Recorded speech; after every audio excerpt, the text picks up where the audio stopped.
Good evening, Fort Collins, and welcome to the proclamation portion of the Fort Collins City Council meeting tonight.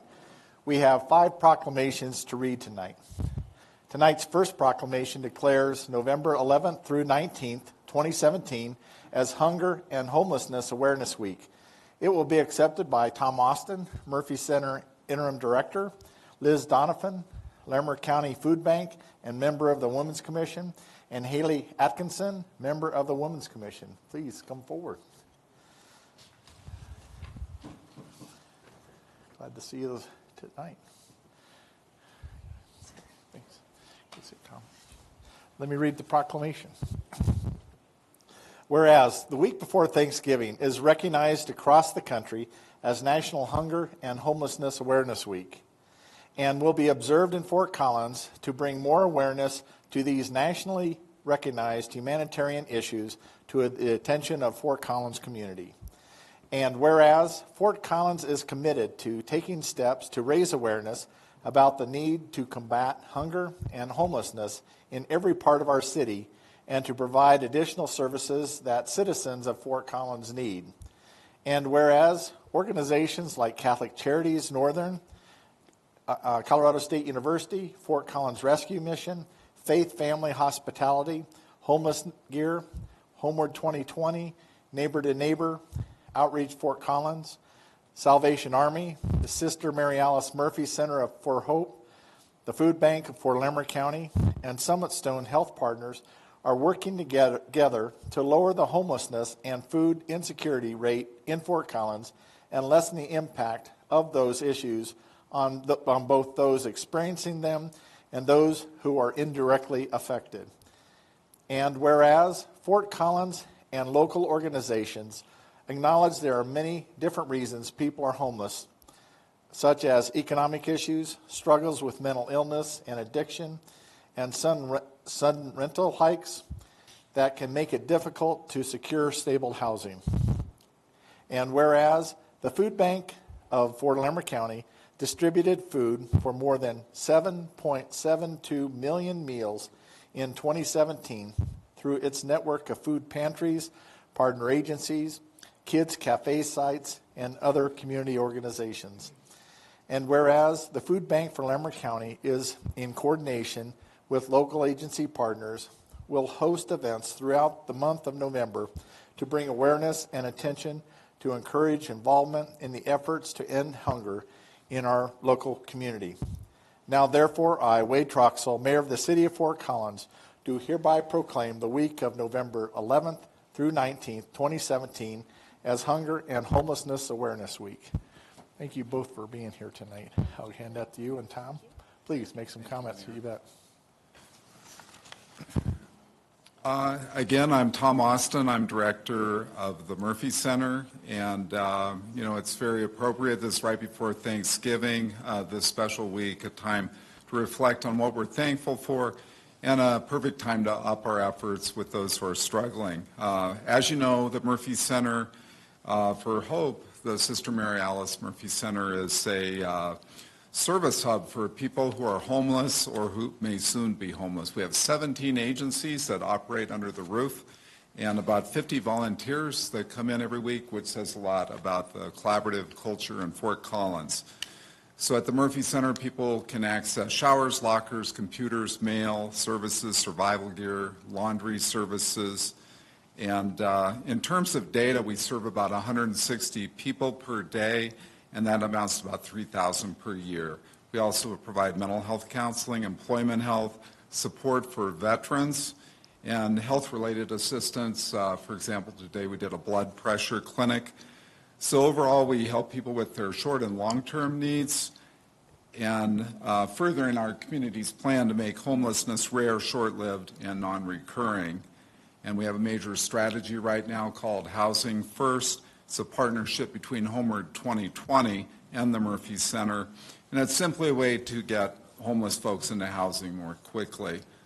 This involves, like a lot of more hands-on with our guests and identifying new housing units.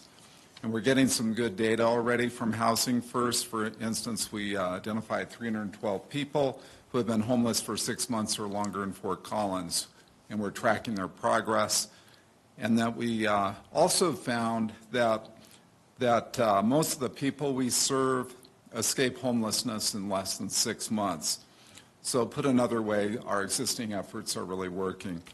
We are really grateful to the city for the many ways you are addressing homelessness, which have many touch points for the Murphy Center. So just quickly, the city has been a part of the collaborative at the Murphy Center from the very beginning, about 8 years ago, and is one of the Murphy Center's largest funders. The sustainability department with the city is involved in virtually every initiative related to homelessness. At present, that includes the development of a swipe card system, interagency outreach for Collins, and winter weather emergency shelter, which is really important. The city sends representatives from transport, special agency session, and the Muni Court to provide services or share information at the Murphy Center. Plus about 60,000 bus passes a year to help people get to appointments. The city participates in the annual point of time count. City funds are helping to pay for the new Housing First initiative. And last, the city sits on the board of Homeward 2020. So together with the city and our many partners, we are happy to be a part of National Hunger and Homelessness Awareness Week, and working together to make homelessness rare, short-lived, and non-recurring. Thank you. Thank you very much. I appreciate it. And Haley, great to see you. Thank you so much, and all the partner agencies.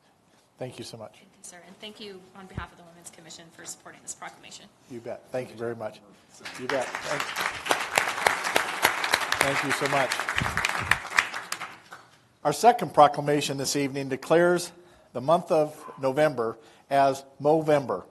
It will be accepted by Sean Four, captain of the team FOCO Mo, and the leader of the Rocky Mountain Mustache Network for Movember, and Sean Clark. Would you please both come forward? And I had the enjoyment of joining you at DC Oaks and in a fundraiser you had there. So, absolutely, we had a great night. Thank you you, sir. bet. Let me read this proclamation. Whereas the global charity Movember Foundation vision is to have an everlasting impact on the face of men's health, and whereas the Movember community of over 5 million men and women have raised over $769 million, funding over 1,200 programs in 21 countries. This work is saving and improving the lives of men affected by prostate cancer, testicular cancer, and mental health problems. And whereas 1 in 7 men will be diagnosed with prostate cancer in his lifetime, and the treatment option for prostate cancer vary depending on a man's age, stage, and grade of his cancer, as well as his other existing medical conditions. And whereas testicular cancer is the most common cancer in males between ages of 15 and 34, and whereas 1 in 4 adults in the United States will experience a mental health problem in any given year, and 87 men in the United States die by suicide every day. And whereas moving can reduce your risk in heart disease, diabetes, and cancer by up to 50%, and lower your risk of early death by up to 30%. And whereas Fort Collins joins communities across the nation to challenge men to grow and women to support a mustache or to make a commitment to get active and to move, both in terms of sparking conversation and raising vital funds and awareness for men's health. Now, therefore, I, Wade Troxell, Mayor of the City of Fort Collins, do hereby designate November 2017 as Month of Movember, and urge all members of our community to join in recognizing this significant occasion and join in the movement to change the face of men's health. Sean, glad you're here. Thank you. There you go. Thanks, Sean. And please, make some comments. Thank you, Mr. Mayor. I think this is maybe the 3rd or 4th year in a row now that the city supported us and proclaimed this month to be Movember. You heard the stats that he talked about. You know, testicular cancer, it's the most common cancer in young men. Prostate cancer is the 2nd most common cancer in men in the United States. The suicide rate, I mean, it's really a crisis for men. Over 3/4 of all suicide is by a man. A man takes his life every minute. So this year's campaign is really all about unmuting, really listening to one another. So what I really want to encourage everyone to do is just develop that network. You know, a group of people you can go to, you can talk to, just to get that support. You know, so you know it's okay to open up. You know it's okay to find out maybe something's wrong and you need to go to the doctor. You know, I think the best club that I'm a part of right now is the Rocky Mountain Beard and Mustache Club. We meet once a month on the first Tuesday. You don't necessarily have to have a beard. You can be clean shaven. I just shaved for Movember. But you just have to be a fan of facial hair. So if you want to be part of our group, that's great. We'd love to have you. Again, we meet on the first Tuesday of every month. You can see us on Facebook. If that's not your thing, you know, the most important thing is to find that network. Find a group of people you can talk to. This month for Veterans Day, there's going to be a huge push with Movember as well. We're going to try to do some great things for our veteran community. So check that out on Movember.com. And again, Mr. Mayor, thank you very much for all your support in the city. Thank you, Sean, and thank you, Sean. Thank you both. Yeah. Last time I saw you, Sean, you had a great mustache, so yeah, that's right. Thank you so much. Tonight's third proclamation recognized November 7th as the 25th anniversary, and actually it's this week. It's the 25th anniversary of the City of Fort Collins natural areas. It will be accepted by Kelly Olson, no stranger to these council chambers, and member of the Land Conservation and Stewardship Board. Kelly, please come forward, and Ross Kniff, and anybody else that like Ray Martinez and Bob Overbeck. That's right. Kelly, great to see you. Well, special night, and special week. So let me read the proclamation. Whereas the City of Fort Collins' history of natural areas conservation began in the 1970s, which set a strong foundation for future conservation efforts. And whereas exactly 25 or almost 25 years ago today, this week, Fort Collins' legacy in natural areas conservation entered a new era with the passage of a sales tax ballot measure funding land conservation and establishing the City of Fort Collins' Natural Areas Program. And whereas voters' support of 5 other sales tax measures since 1992 has resulted in the conservation of over 43,000 acres at 49 natural areas with 126 miles of trail. And whereas the mission of the Natural Areas Department is to conserve and enhance lands with natural resource, agricultural, and scenic values while providing meaningful education and appropriate recreational opportunities.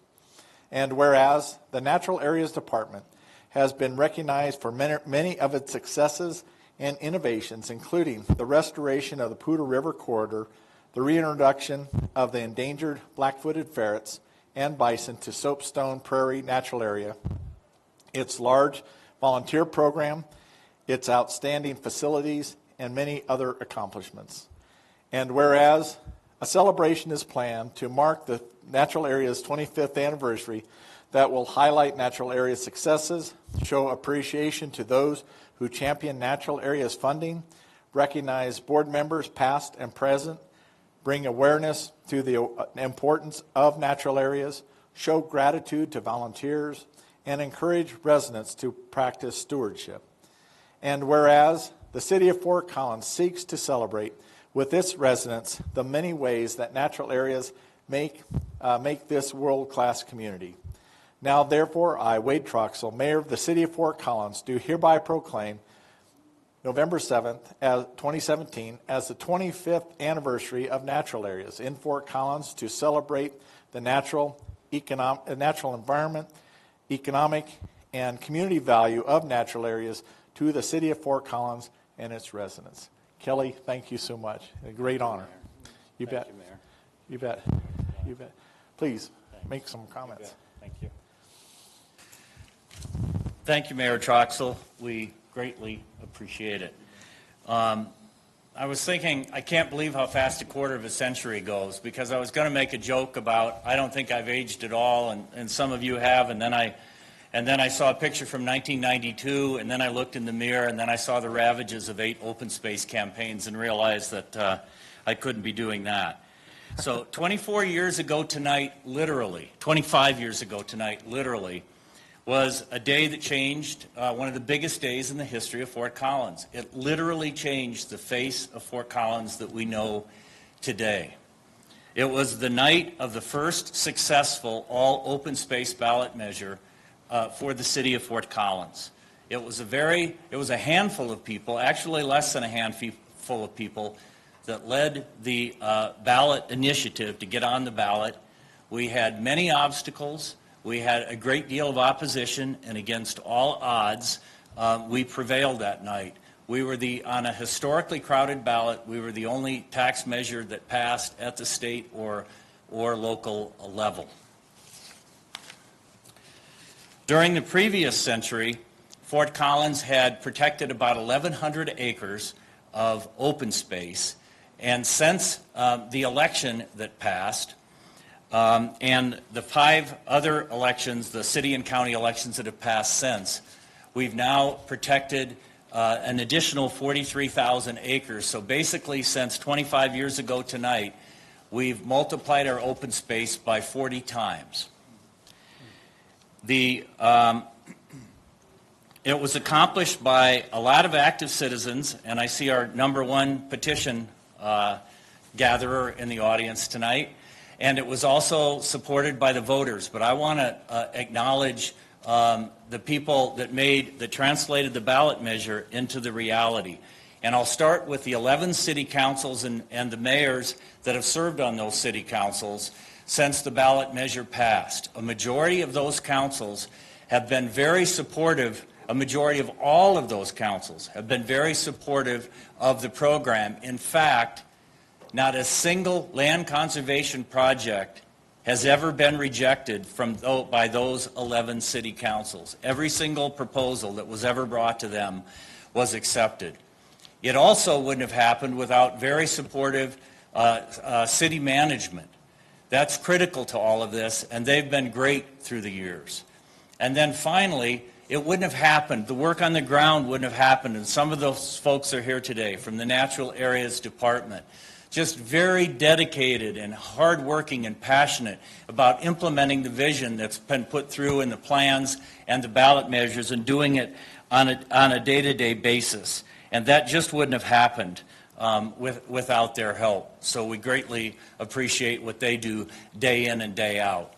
And now I'd like to mention that the real work begins for the next 10 years or so because of the unprecedented growth and development pressures of the North Front Range and the population projections on page 1 of the Denver Post today. We've got our work cut out for us because in the next 10 or 12 or 15 years, we've got to protect the special places that remain.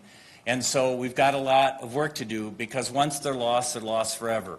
But tonight is a night of thank yous to all of the people that made the ballot measure happen, to all of the councils and the mayors that have been so supportive, to the management that's been supportive, and to the staff day in and day out that does the work. Tonight's a night of thank you and of celebration, and I'll see you again in another 25 years. Very good. So, congratulations. Very much. Very much.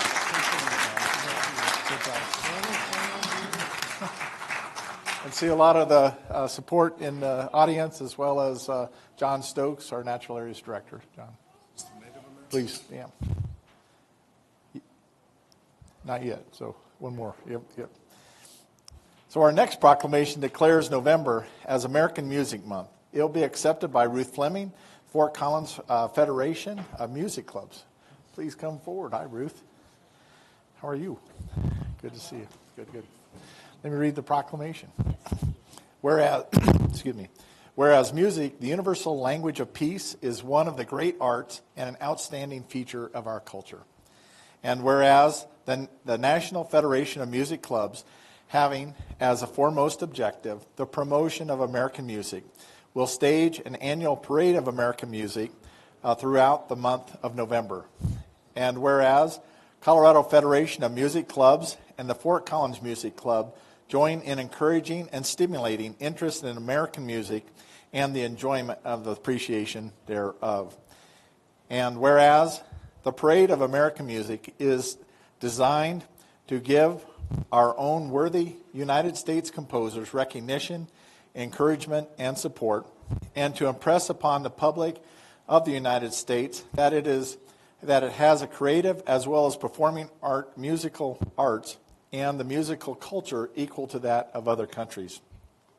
Now, therefore, I, Wade Troxel, Mayor of the City of Fort Collins, do hereby recognize the American composers, and in order to recognize Native creative music, art, do hereby proclaim November 2017 as American Music Month, and I urge all of our citizens to join in the observance and to share in the joy of music. Ruth, thank you for doing this, and there you go. And please make some comments. All I can say is, isn't it great that we can have these proclamations? Yeah. It's wonderful. The National Federation of Music Clubs was founded in 1898, is chartered by Congress, and is the only music organization member of the United Nations. These qualities come to us through the foresight of the women of the 19th century who founded the Federation because they perceived that music and learning how to make it improved their children. Karen Berger wrote an excellent article entitled "The Truth About Piano Lessons." I think she was addressing it to parents who might want to take their kids to a music teacher, piano teacher, have them have lessons. And she says that we all know the benefits of music education. Well, I hope that's true. Quote, "Music is one of the most powerful expressive forms we have in our lives. How powerful? Playing music, not just listening to it, is used to treat neurological problems, to heal people who have had strokes, and to slow down Alzheimer's and Parkinson's diseases. I love telling my students that their brains will be different from non-musical brains because learning music is linked to less dementia in old age and better cognitive skills and faster healing from traumatic brain injuries.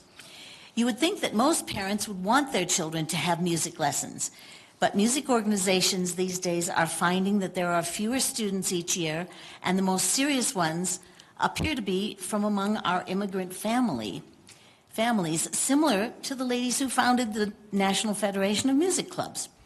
Karen Berger goes on to point out that parents of today have a problem with helping their kids learn music. Quote, "You can go broad or you can go deep. And music is at the deep end of activities for your children. There are so many life lessons to be learned along with music. How to overcome frustration, how to think through problems one step at a time, how to find creative ways to approach a challenge, but always have the impetus to keep trying." She says, the bottom line, by giving your child music lessons, you are giving them a lifelong gift. Music is joyful. It isn't always fun. Learn to know the difference, then teach your children well. The Federation of Music Clubs is here to help our teachers be as professional and inspirational as we all hope they will be. Thank you for helping us by proclaiming November American Music Month. You bet. Thank you, Ruth. Thank you so much. Thank you so much. And tonight's final proclamation declares November as our Indigenous Awareness Month, or our Native American Awareness Month.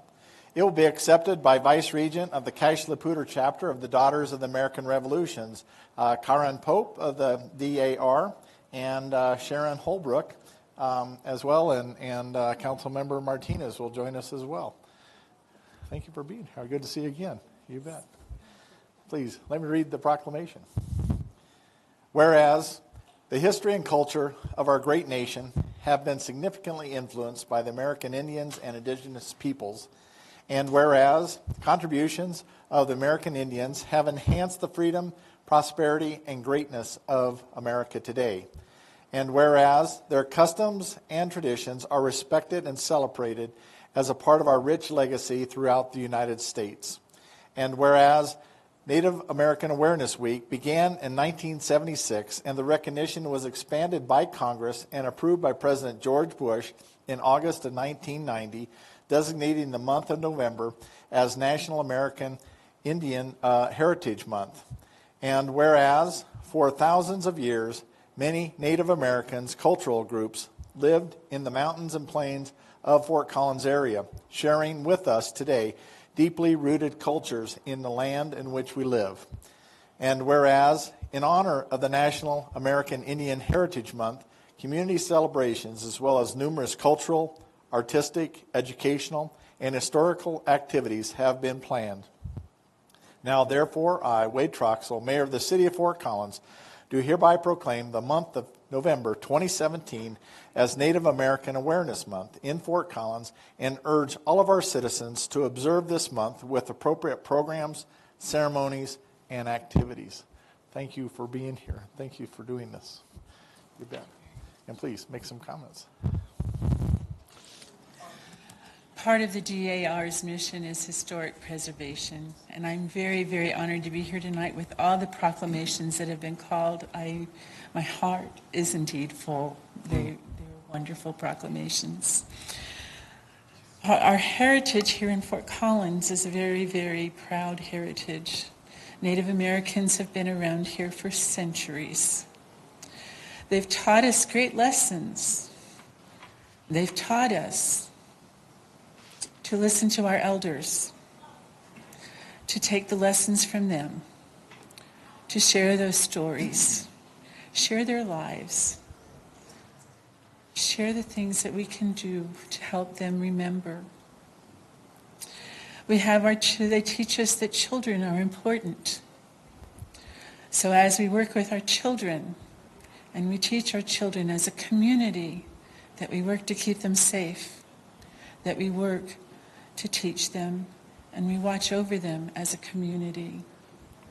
And finally, I wanted to say that they taught us to take care of our earth, to make the decisions such as the natural areas, to make the decisions that our children and their children and their children will have an earth and an area to be proud of.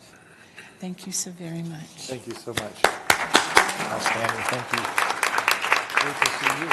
I'm glad to see you. Yeah. Thanks, Ray. Thank you. And that concludes the proclamation portion of our meeting tonight. And in just a few minutes, we'll begin our regular meeting of the Fort Collins City Council. Please join us for that. Thank you all, and thank you for a wonderful proclamation night tonight.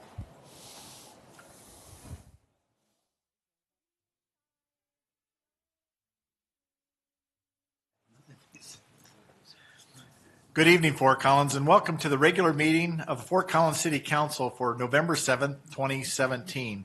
With that, would you please stand with me and join me in the Pledge of Allegiance?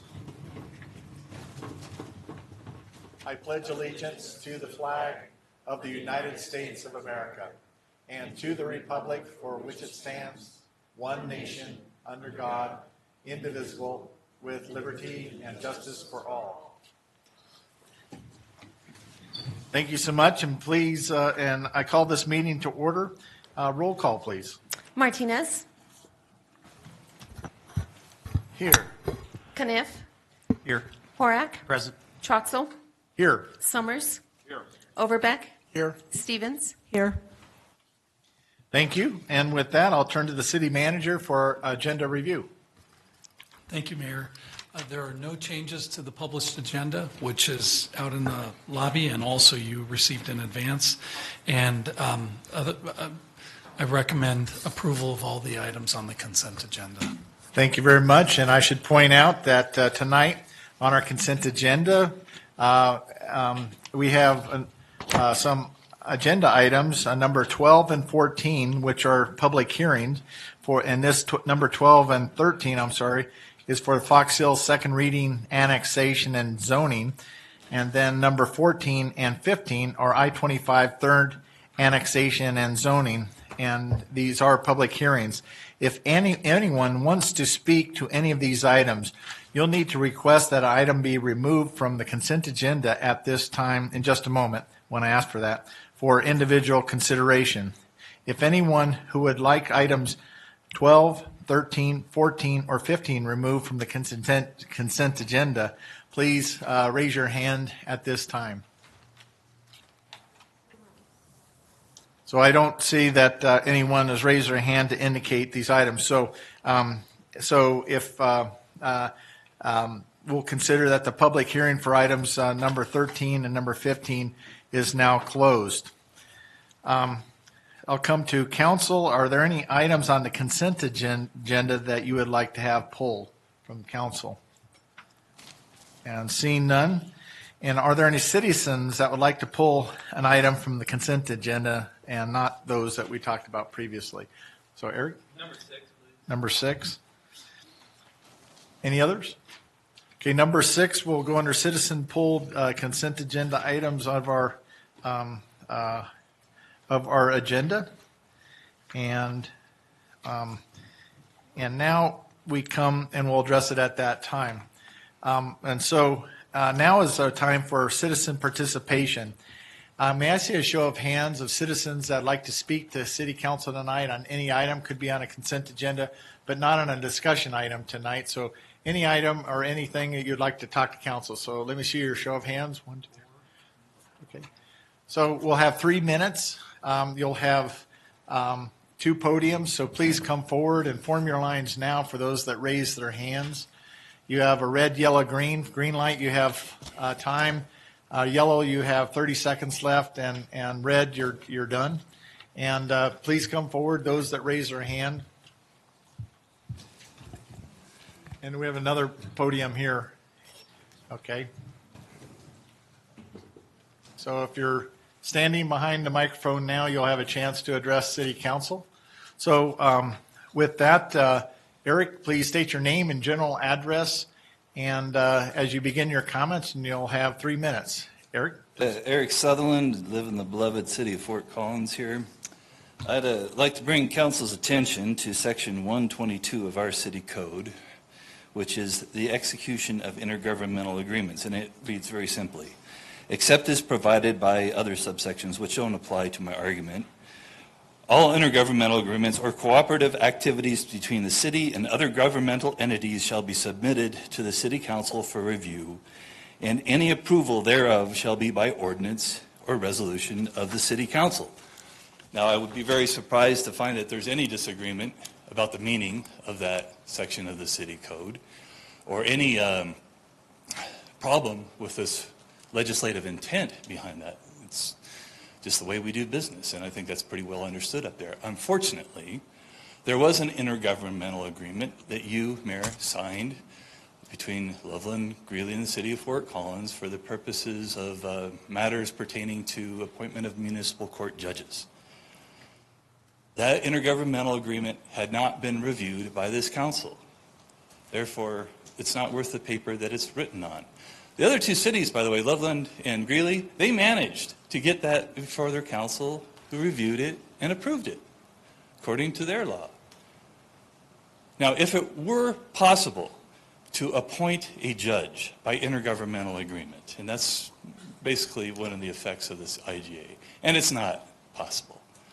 Charter does not allow for appointment of judges by intergovernmental agreement. You do that directly through legislative action of this council. But even if that were possible, the IGA is of no effect.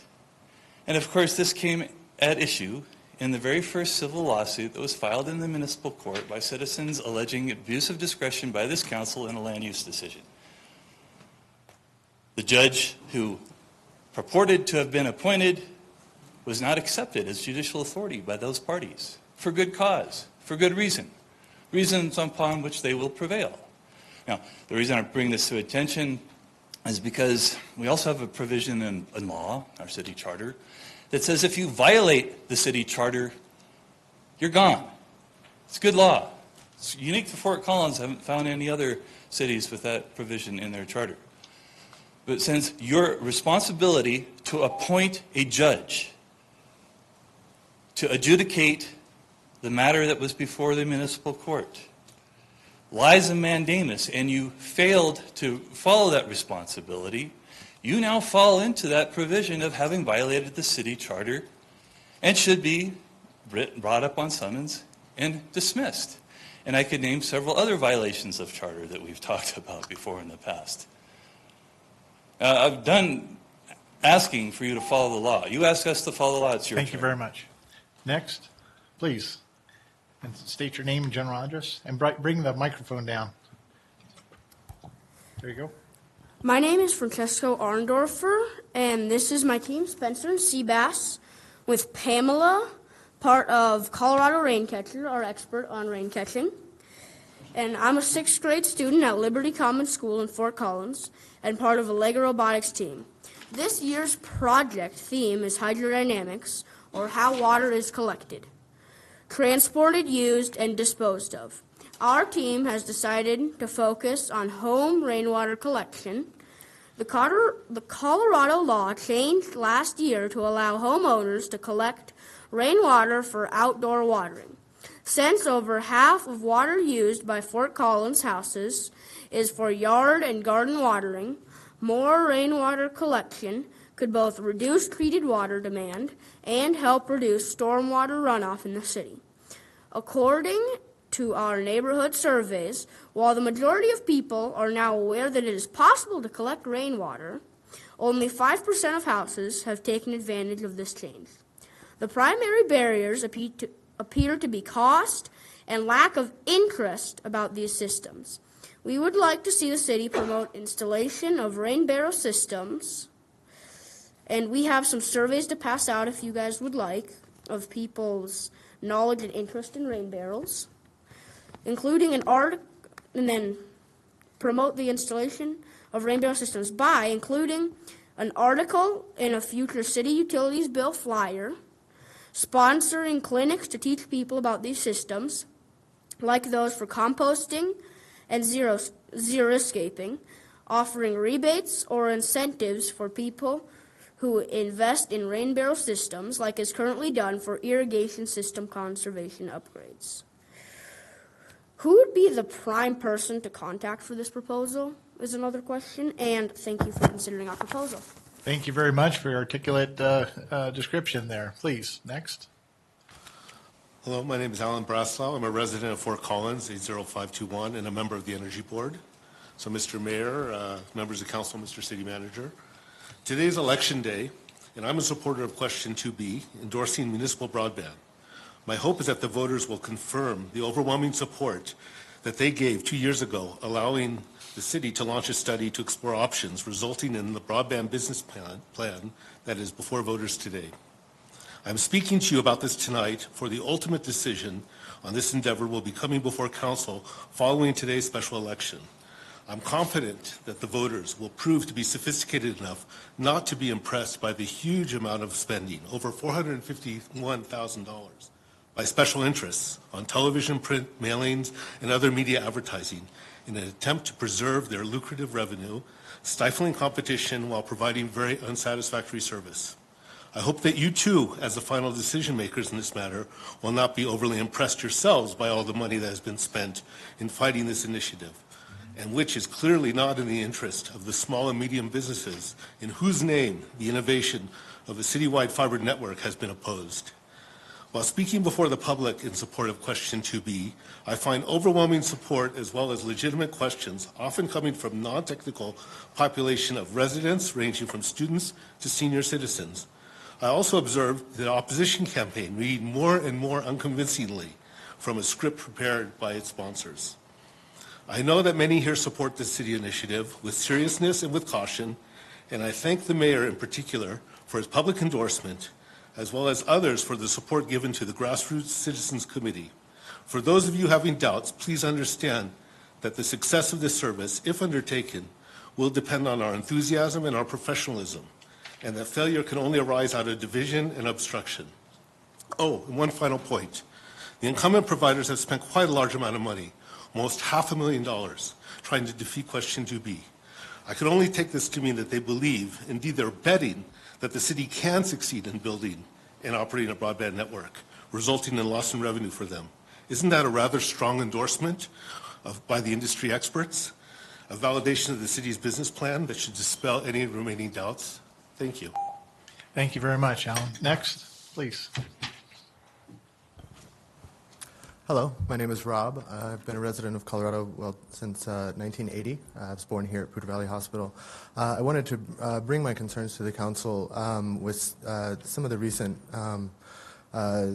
things that have been expressed by law enforcement and the interim police chief at the last meeting. I appreciate the proclamations this evening that were made that were contributing to the state of mental health for different people, men, other people like that, music, its contributions in that sense. But I was really struck at how the interim police chief responded to the elderly woman's mental state in a kind of pointing jest that she had been spoken to by God. And I wanted to ask if for a moment if you could put yourself in the situation of this being your mother. She's in a mental health crisis with delusions or whatever, had lived in the residence, and then the police officers who respond are responding in a way that it didn't seem to be taking the event serious, and had a canine unit come in. So imagine that this is your mother. Another instance that was responded to in that session was about a young man who was shot, also in a mental health crisis, who had asked, whose mother had asked the police to respond for a welfare check for her son, a young Native American man, 19 years old, and a welfare check was shot. And I just want to put it to the council, are we asking enough from our police department? Are we asking that they develop tools to respond to mental health crisis in the same ways that the city council is proclaiming that we are going to support other communities with mental health crisis? Thank you. Thank you very much, Rob. Next, please. Last speaker.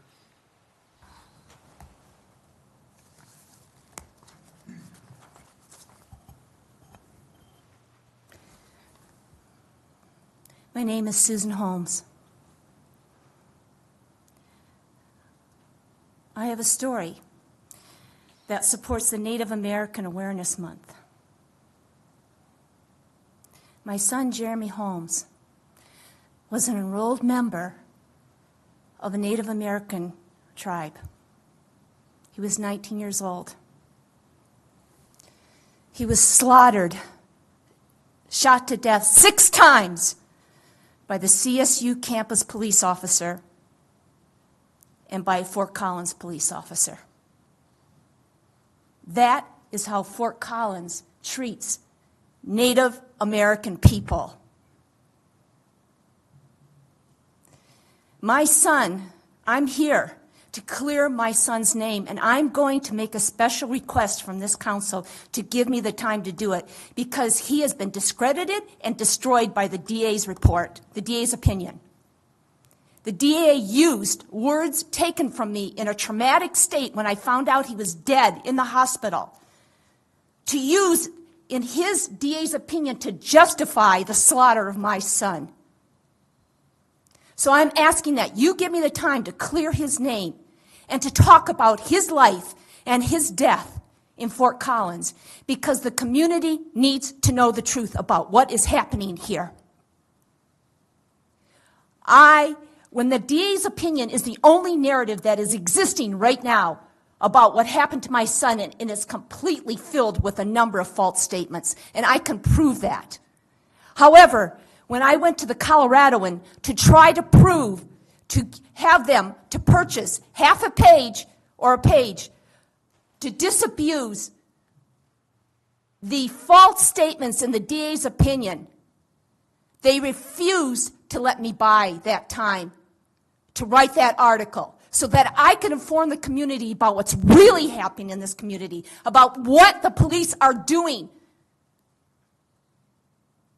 to Native American teenagers who are in a mental health crisis.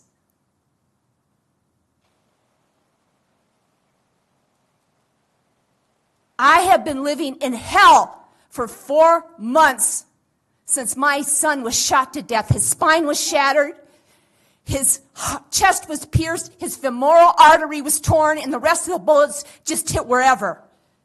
He bled out on the street on Prospect.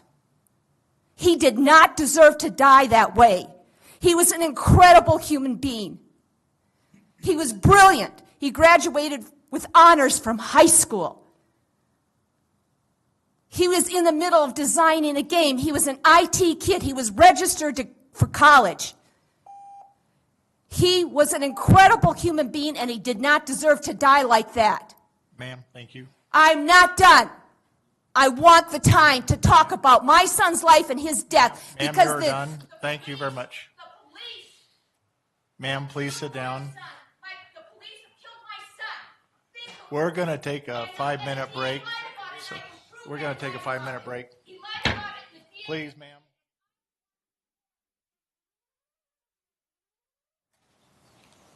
Thank you, and we're back. Just to explain what our normal procedure is in a situation as what we just observed is citizen comment is an opportunity to speak to council. Our regular meeting is very prescriptive in how we have an order and that sort of thing in our meeting. And it's really an opportunity to speak to council. We don't have a discussion, that sort of thing. And in the case we just observed, went beyond just having a conversation to council. And so normal is to have a chance for someone to on their own to settle down, and if not, then ask that that we take a recess and allow for the situation to be handled much in the way that it was. So very unfortunate. I can only imagine the kind of pain that she has felt in the loss of her son and all the circumstances there. So truly a lot of sympathy goes out to her, and just hope that she finds some comfort somehow. So with that, that brings to an end our citizen comment. And we had a number of comments regarding concerns about our intergovernment agreement. And we had a number of students from Liberty Common, sixth grader, I believe his name was Francesco, I might not have gotten that right, but requesting some information and around our rain barrel program, and really encouraging more public information about our rain barrel program as a way of conservation of water within our community. We had a comment regarding 2B, an issue that's before the voters today. And then there were comments regarding our police chief, and I would say without any hesitation that our police services express are very serious in the way that we address and comment on things about issues within our community. And with that, I'll turn it to council. Any additional comments? Ken, please. Yeah, yes, thank you, Mr. Mayor, and appreciate the comments of the students from Liberty Commons. Hey, as a follow-up, who would be the best? He was asking about who they could follow up with. It'd be with Darren and your office, or social sustainability, or the sustainability. Let me just say that Kevin Gertig, who's Or Kevin, talking, and yeah. the young man, I don't know where he went. He was just He's here. right here. Kevin, would you mind? Would you mind touching base? This is our utilities director, and he oversees water, wastewater, stormwater, and electric, and he'll get you the information you need. Okay. All right. Thank you. Yes. Thank you, Ken. Any other comments? Follow up by council? Thank you very much. Appreciate citizens that came forward tonight and the follow-up. Brings us to our consent calendar. I'll turn to Jerry, please. Mayor Yes, Pro Tem. Mayor, I move adoption of the consent calendar, items 1 through 19, minus item number 6. Second. A motion and a second to approve our consent items, our consent calendar tonight. Roll call, please. Caniff. Yes. Horak. Yes. Troxel. Yes. Summers. Yes. Overbeck. Yes. Stevens. Yes. Martinez. Yes.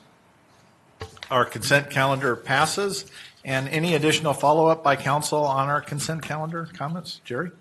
Yes, I was thinking about pulling out item number 9, dealing with the housing catalyst fee waivers. It wasn't about them getting the feed waivers for the very good project that's going to be built for folks with 30% of the medium income. But it was concerning me that the money is that money's coming from the Affordable Housing Capital Fund. This is the fund that was passed by the voters over 2 years ago, that so much money per year to make up a total of $4 million will be available. I know finance did take a look at this. But the rationale for how much went in from the fund is based on it's 25% of the money currently available, which doesn't make sense to me. It does make sense that we have a policy, and that before we do this, that before we make the final second appropriation, the second reading of the ordinance, I'd prefer to see either the money coming from the general fund to start, or as one of the options was, the money that was proposed from the general fund, the other money comes later, because it really should be, what should be that fund doing and how much should be coming from the fund. This doesn't set up any precedent for what the money is from the fund, because it was just how much was available. So if the project was twice as many units, it would still be the same amount. I mean, if it was supposedly a third of the money that was going to come, that goes, for that fee, that would make sense to me. And I know finance to look at it. I'm not on finance's case. It's that that this has not come to council, and we have mentioned this before for it to come to council. It's still not scheduled, and I think it needs to be done, that we have, what are we trying to do with that money, and what are the rules for using it? Thank you, Jerry. Ross? Yeah, thanks, and thanks for bringing that up, Chair. I do support that idea of looking at general fund rather than the affordable housing fund. The other thing, if we could get some follow-up, had a citizen ask me, and I'm not particularly concerned about Housing Catalyst. They have a very strong track record, but what are we doing, and this is probably one of the things that feeds into our policy discussion about the Affordable Housing Fund itself, but what are we doing over time to track the performance of these affordable housing projects and make sure that they stay affordable for a significant period of time? I know we've had some missteps in the past, like 5 or 6 years ago with the Provincetown situation, so I think maybe some follow-up along those lines would be helpful as well. Ross, thank you. Anybody else? Okay, Ross, go ahead. The other thing, thank you, Mayor, Mr. City Manager, if we could get a little follow-up on the I-25 annexation. I supported it in consent, but the AIS wasn't really clear about why we would do. I mean, it said we can because the requirements were met, and I know we've had some discussions one-on-one, but I think that it would be helpful for the public to have that discussion of why it's good for Fort Collins to annex this I-25. Happy to provide that. Yep. Thank you. Thanks. Thank you very much. Any other comments? Thank you. I see there are no staff reports tonight, Mr. City Manager. Any other, now we're in the council member reports. Council members like to report on, Bob, please. Yeah, thank you, Mayor. 2 items to report on. Last week I did attend a cybersecurity conference. There was a grant provided to elected officials by the governor's office, and a couple hundred people attended the event, many cities around the area. We had a staff member from Fort Collins attend, and very informative as to the challenges cities have and other organizations have with cybersecurity and what the future beholds and things we need to be thinking about. So it was very informative, and I would encourage future council members to attend. This was the second event, and so I anticipate them to have one next year. Also, this weekend I did attend the Multicultural Retreat Part 2, and it was very well attended. 24 citizens attended this, and this is part of the city's initiative to continue our direction in terms of being a more inclusive and equity thoughtful city. And so had a lot more diversity training there, and so this is something that I wanted to see the city do. And so again, I want to thank the council for supporting this and the previous council as well. Thank you, Bob. Ross? Thank you, Mayor. And the Wayshed Task Force work met this week. We're starting to move towards possible options for consideration by the member organizations. And just for people who don't know what the Wayshed Task Force is, we're discussing the probable short to medium term closure of the existing Larimer County landfill and what our options are. And so we did have some good discussion about green waste, about the cost of recycling and the options that we'll have, and particularly thinking about a transfer facility and what that might look like. So those discussions are ongoing. I believe the county website has the information if people are interested. Thank you, Ross. Anybody else? Kristin? Thank you, Mayor. Last week, I got to attend the Shepherdson Elementary readathon, and I got to dress as my favorite literary character and read to the students. So just want to thank Shepherdson. Does a lot of good work on problem-based learning, but also on literacy programs. And so just thank you to all the teachers and all the elementary schools in the area that are doing such a good job teaching our kids. We also, several of us attended the Boards and Commissions Appreciation Dinner last week, and that's an opportunity for us to thank all the community members who serve on boards and commissions and do such a great job serving our community and advising council on issues that are coming up on our agenda. So we're appreciative of the work that they do, and it was nice to have dinner with them and acknowledge them in that way. And thank you to everyone also who applied for boards and commissions this cycle. I think we're going to be starting interviews for those boards and commissions soon, so you should be hearing about, if you've applied, you should be hearing about interview opportunities in the next couple months, and we look forward to getting a new group of people to serve the community. And then finally, got to attend a couple arts events in the community. The Fort Collins Symphony, who we sometimes get to get a little early treat of what kind of music they're going to be doing, and we're thankful for that every time that they come and play. It sets a nice tone for our meetings. But their theme this year is diversity, and so they are presenting a diversity of works and have a diversity of musicians that are coming in, Native American musicians, African American musicians. This past performance was some musicians from South Korea, and so I just encourage everybody, and I really thank the symphony for helping us spread the word about diversity and how important that is in our community. And finally, the Art Museum has a new exhibit on Dali and Picasso, and it's very cool. So I would recommend going. Thank you. Thank you, Kristin. Anybody else? Jerry? Yes, a few things, Mayor. A couple of weeks ago, I attended the Transportation Summit held by CDOT down in Denver. It was pointed out how there's more money needed for transportation. The governor gave a speech about how more money is needed for transportation, but disappointingly, the governor, when he released his budget, didn't have any more money for transportation. So he did have some more money for some other things. So towards that end, one of the things, as you know, we're part of the I-25 coalition, and we also have a funding committee of that coalition. And one of the things that was reported for the folks who've been doing the polling, the Fix Colorado Roads folks that we're also helping to participate in the lobbying, et cetera. One of the recent things I started to see is the gas tax is starting to pull a little more positively at a lower rate if you combine it with a road usage fee for those folks who don't pay for gas, electric cars. And that starts to make sense. And if you really think about it, that's a real possibility because that sets it up for the future, right? Less cars using fossil fuels, more vehicles using something else. And if you had so that's an encouraging thing. I'm sure they're going to do some work on it. So that was one of the first things I've heard in a while that's encouraging and actually, if you think, makes sense for the future.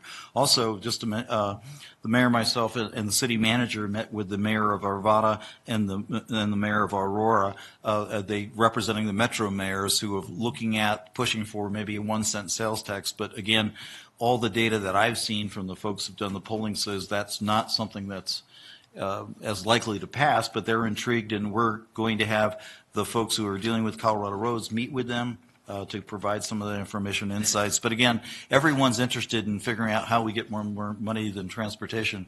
And then the question is, what will the state legislature do based on past experience? Nothing. And then what will the citizens of Colorado do for getting something on the ballot? And to get something on the ballot, it really takes a lot of money to do that because now you have to get a lot of signatures, et cetera. But I think there's a lot of movement to do something in 18, to try to do something in 18 to make it an issue in the 18 elections for the governor, for folks running for the state legislature, and to see if we can finally get some real money to make some real progress on I-25 and other roads. Thank you, Jerry. Yep, go ahead. Two more quickly. The Regional Air Quality Commission that I'm part of, representing Larimer County, has, with the city, has a program, a commercial lawn and garden equipment rebate program, and the city's participated in that. We did that actually on this agenda. I think we had the second reading.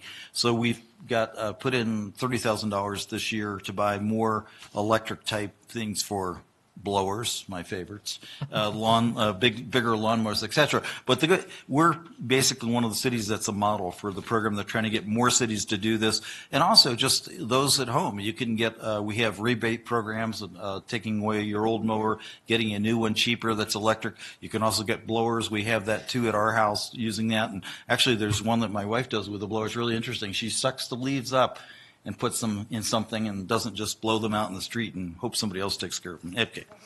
The last item I want to talk about is really dealing with Platte River Power Authority.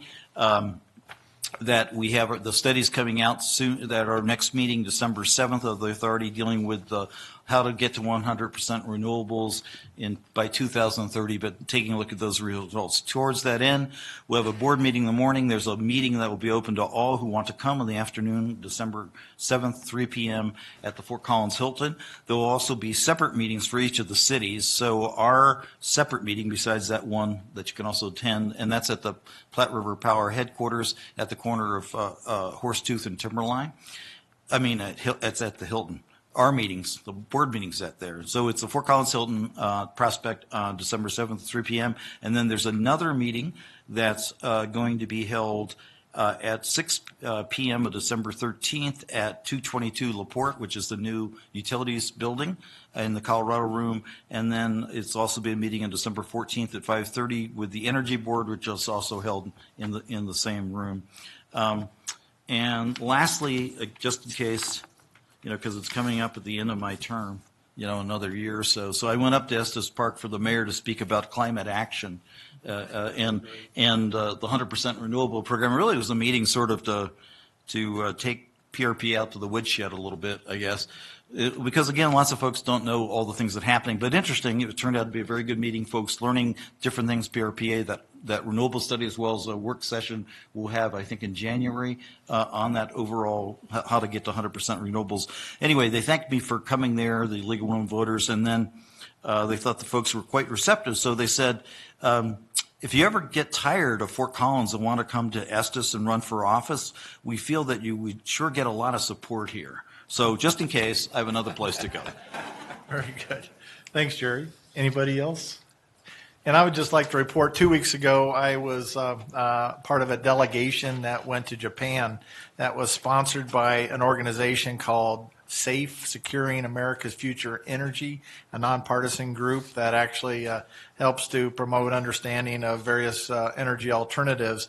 In this particular trip, it focused on all different forms of energy, particularly looking at automotive electric vehicles as well as autonomous vehicles, and visiting with the manufacturers, Toyota, Nissan, Honda, and others, related to where they are in terms of now and the future related to EVs and AVs, but also looking at other energy sources, including in Japan, nuclear, where Fukushima has really changed their how they're addressing some of their energy future, and they're looking at more renewables and LNG and some other sorts of things.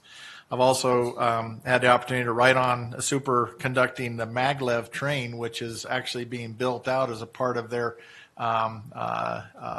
system from Tokyo to Nagoya. And I rode a 26-mile stretch of that, which going at 311 miles per hour. Quite an experience doing that. So anyway, just looking at a lot of these items don't really are not in our direct future, but as was talked about here on transportation and PRPA and some other things, these are not too far in the future, and be thinking about them in our community in one way or another. And so that trip was very interesting and I think beneficial in terms of technology policy. Jerry, please. Yep. Just on the Platte River Power meeting that we had, one of the discussions that Platte River is looking at a substantial purchase of wind power wind energy. And this could be in the range of 150 megawatts, which is a lot, which would be double the amount of wind energy that we currently have. And this sets up a whole different future for that renewable future. And one of the ones I suggested to the Platte River Board, as well as meeting when the CEO of Platte River and talked about when I was up in Estes Park, is to do that. One of the things that people historically haven't liked as much, which is called transmission lines. So there needs to be more transmission lines being able to get to the transmission system carrying those green electrons that you like, the non-fossil fuel electrons. So that's one people have to really start thinking about when they see a transmission line. It's not a bad thing. It actually could be a good thing, and it's a way, if you don't like coal, you got to have something, and it's got to get there. We can't have enough wind turbines here, then there's not enough wind, and we can't have enough of solar. Just go up the Rawhide and take a look at what 30 megawatts of solar looks like, and that ends up being about 1/3 or less of the amount of power that you get from that. So it doesn't work all the time like a coal plant does. So anyway, that's one to think about, because we'll be having topics coming up on that, and it's really a change in thinking if you really want to have the non-fossil fuel, non-carbon, the renewable future. Thank you. Anyone else, Bob? Yeah, Mayor, just to follow up, one thing about the cybersecurity conference I went to is they did talk about autonomous vehicles and the need for, IT and making sure you protect those IT assets on those vehicles. So that was a big takeaway from that conference. A lot of things related to all these topics. Anything else? With that brings us to our discussion items tonight. Item number 20, which is first reading of Ordinance 154, the annual appropriation ordinance relating to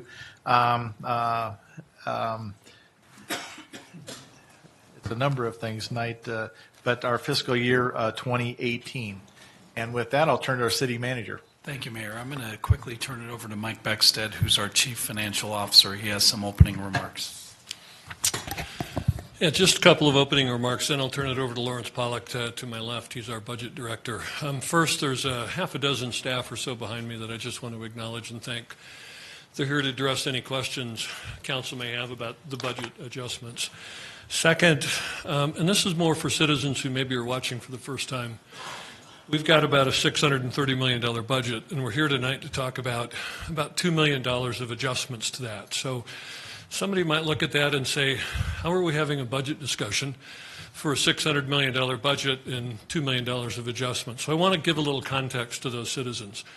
We do a 2-year budget process. We do that in the even year. So last year, we spent from April until November crafting our 17 and 18 budget.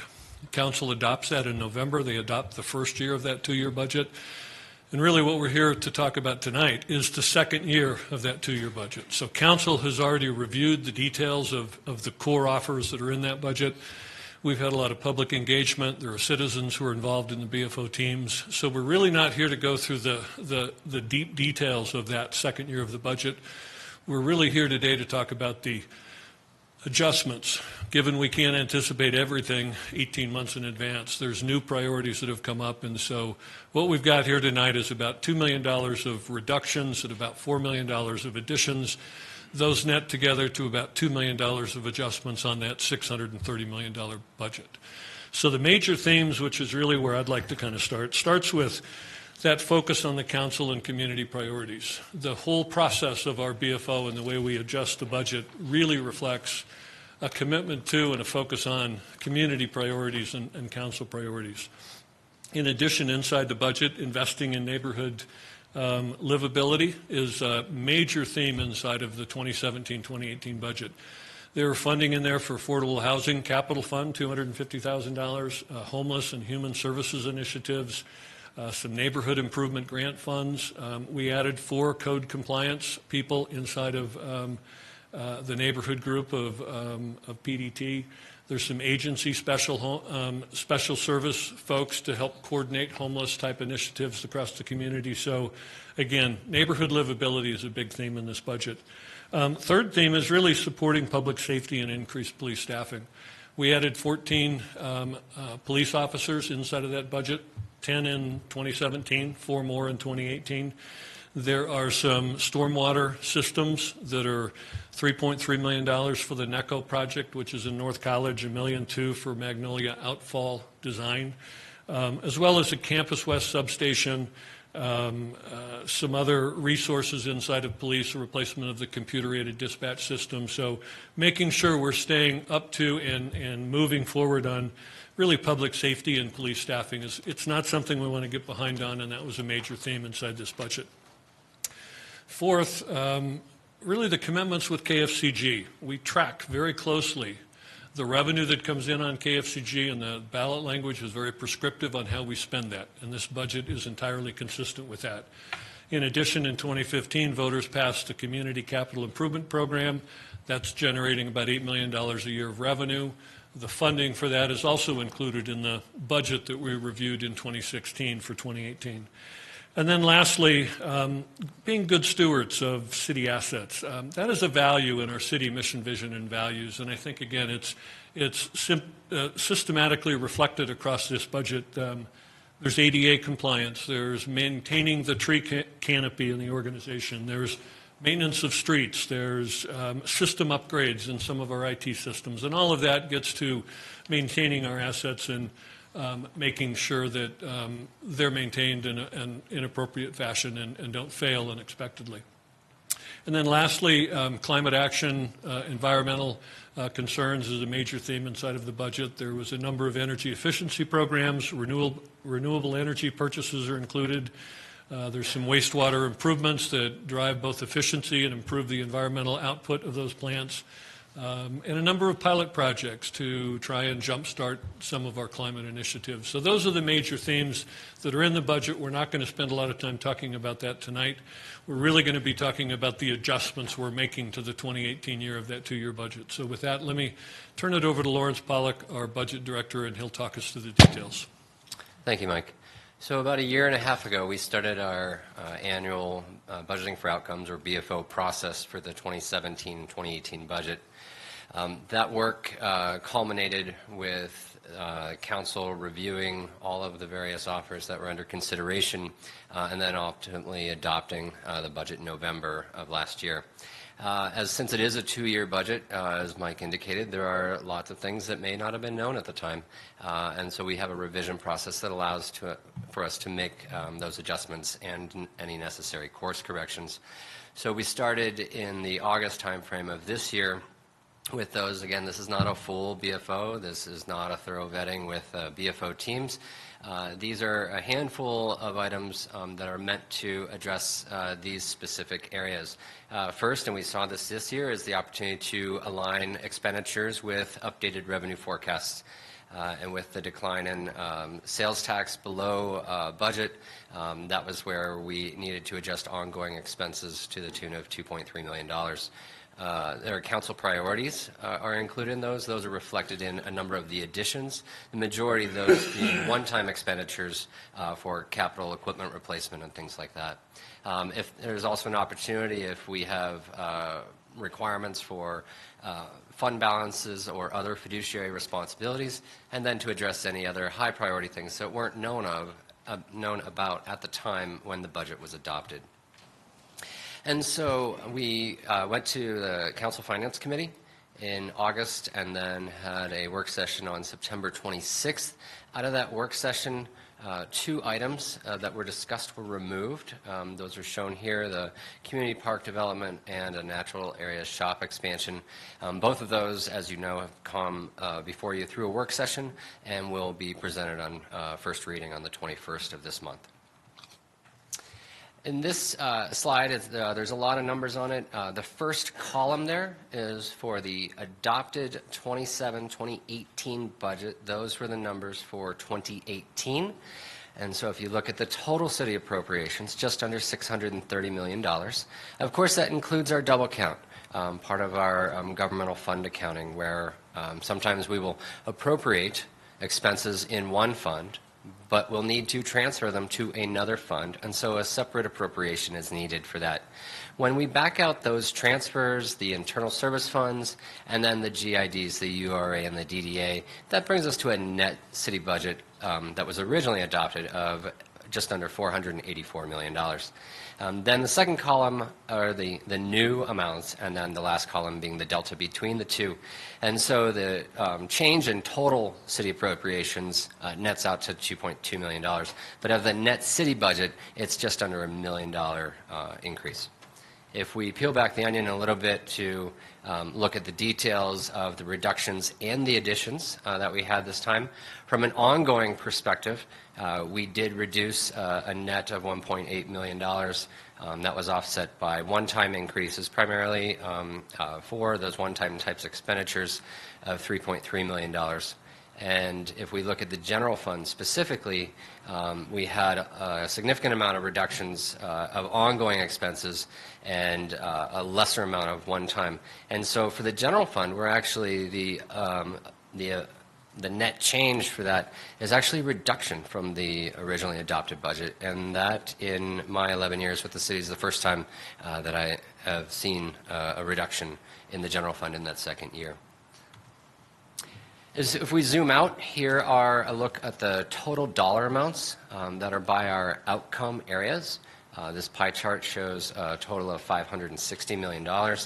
So it does not include, I should say, it excludes those transfers and other things like required debt service payments, legal obligations of another $53 million that aren't really specific to any one outcome. And so what you see before you here in the pie chart are the net expenditures by each outcome area. And for anyone who is interested in more information, the original adopted budget is on the web, is on www.fcgov.com/budget. So that's the adopted 17-18 budget. There is our open book website for financial transparency to dive down into the detail of our expenditures. We have numerous financial reports that are on fcgov.com/finance that are updated on a frequent basis, either monthly or quarterly, depending on the report in question.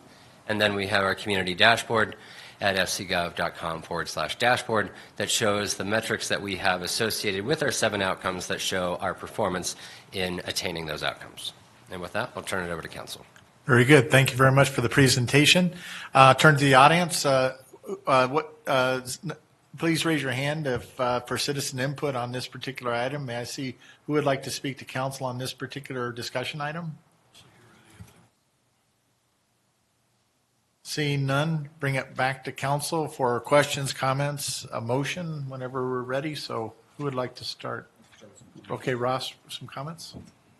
Yeah, just some comments. I wanted to thank staff for their diligence on this. We had some, I think, fairly pointed discussions at finance early on about the economic conditions and our sales tax receipts, and I think that the response plan that you've come up with is a good one, and the processes and policies that you've come up with in response, I think, have been helpful too. So thank you for that, and I think that that has helped this budget process significantly. Mm-hmm. Thanks, Ross. Ken, please. Thank you, Mr. Mayor. Just a couple of questions.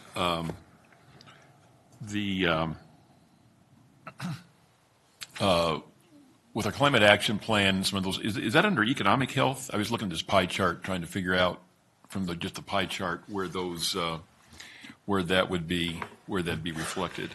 So climate action and those related programs and services would be under environmental health. Okay, I didn't know if, I wasn't sure which of those areas those. But if I may, you bring up a really good point that, and this is, I think, a really important thing that we highlight in our budget process. Although we will submit programs and services, offers for those to a specific outcome, areas like the climate action plan and those related programs and services do have an impact on multiple outcomes like economic health. And, and that was part of, the reason I asked the question, because I know oftentimes we hear that nexus between, climate action, our energy objectives, and economic health. Hey, just the other question on, the $900,000 cut in our street maintenance. I keep bringing that up, but I just, moving forward, what's going to be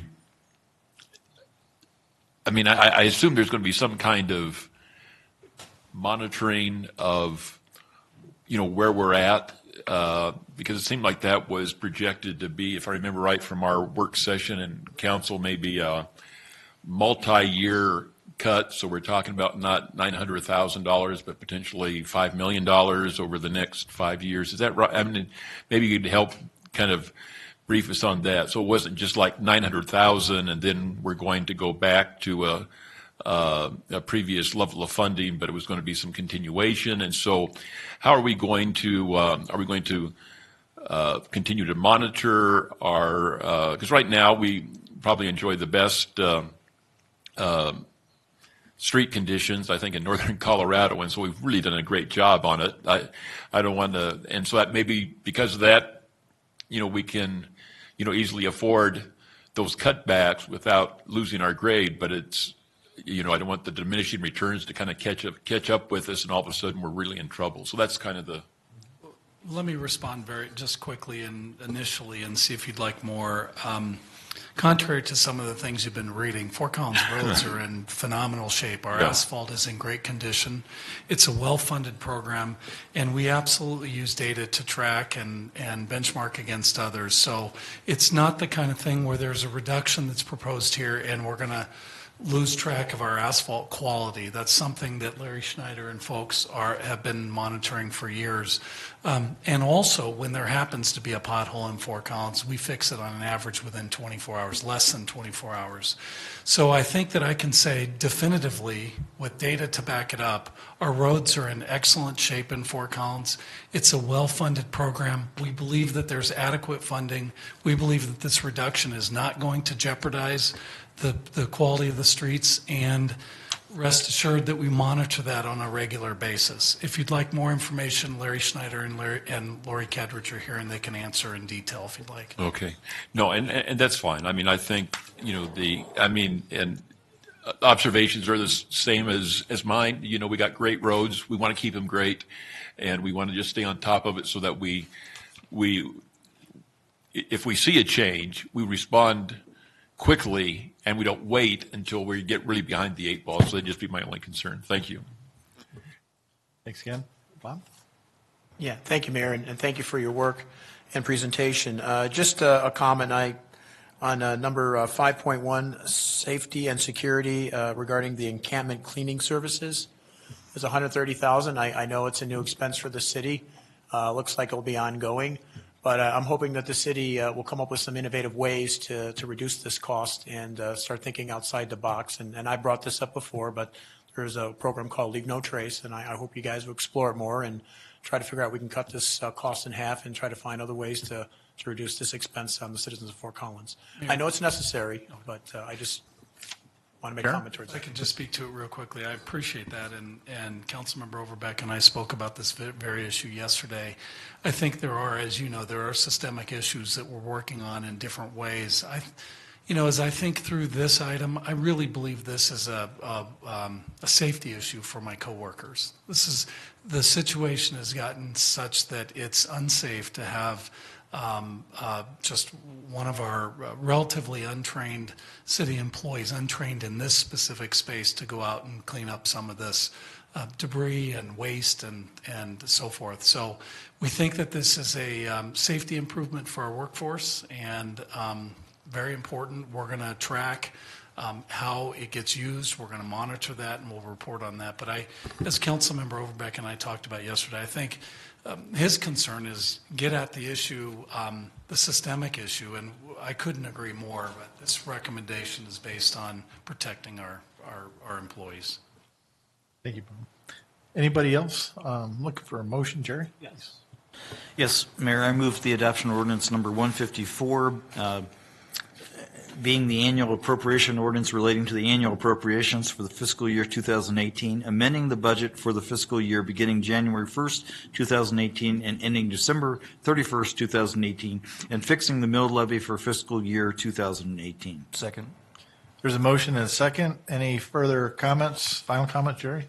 Yeah, I appreciate the work and the discussions we had and trying to look hard, and I appreciate the Finance Committee's work really looking at that question about revenues and making sure that we're being conservative in those estimates. And I would assume then the learning from this year will help us in what we project the revenues as we move into 2018, starting to look at 2019-20 budget. I've always been a firm believer it's easy to spend money if it comes in more than you have, but it's very, very hard to deal with when it comes in less. So I still, whatever you think it's going to be, I still think we should look at less than that.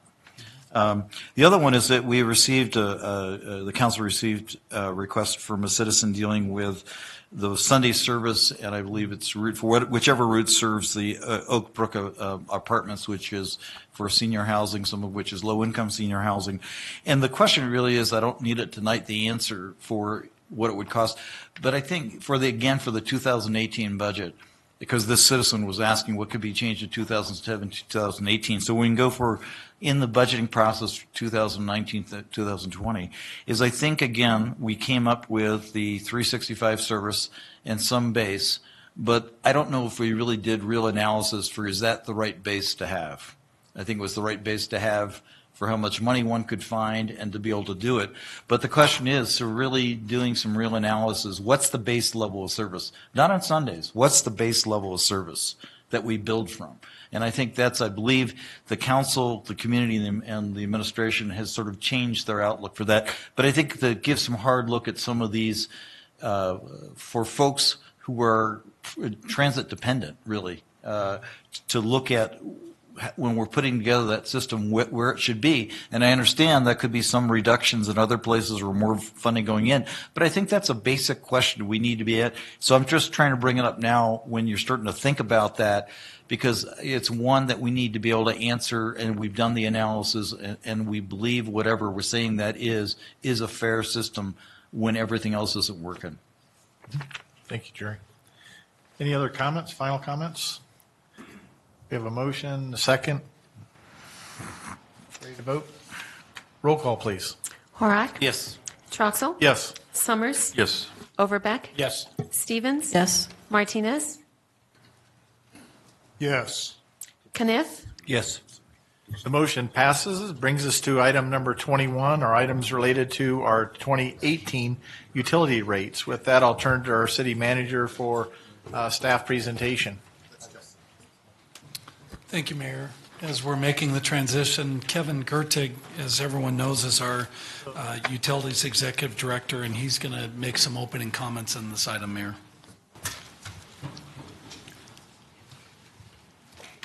Thank you, City Manager.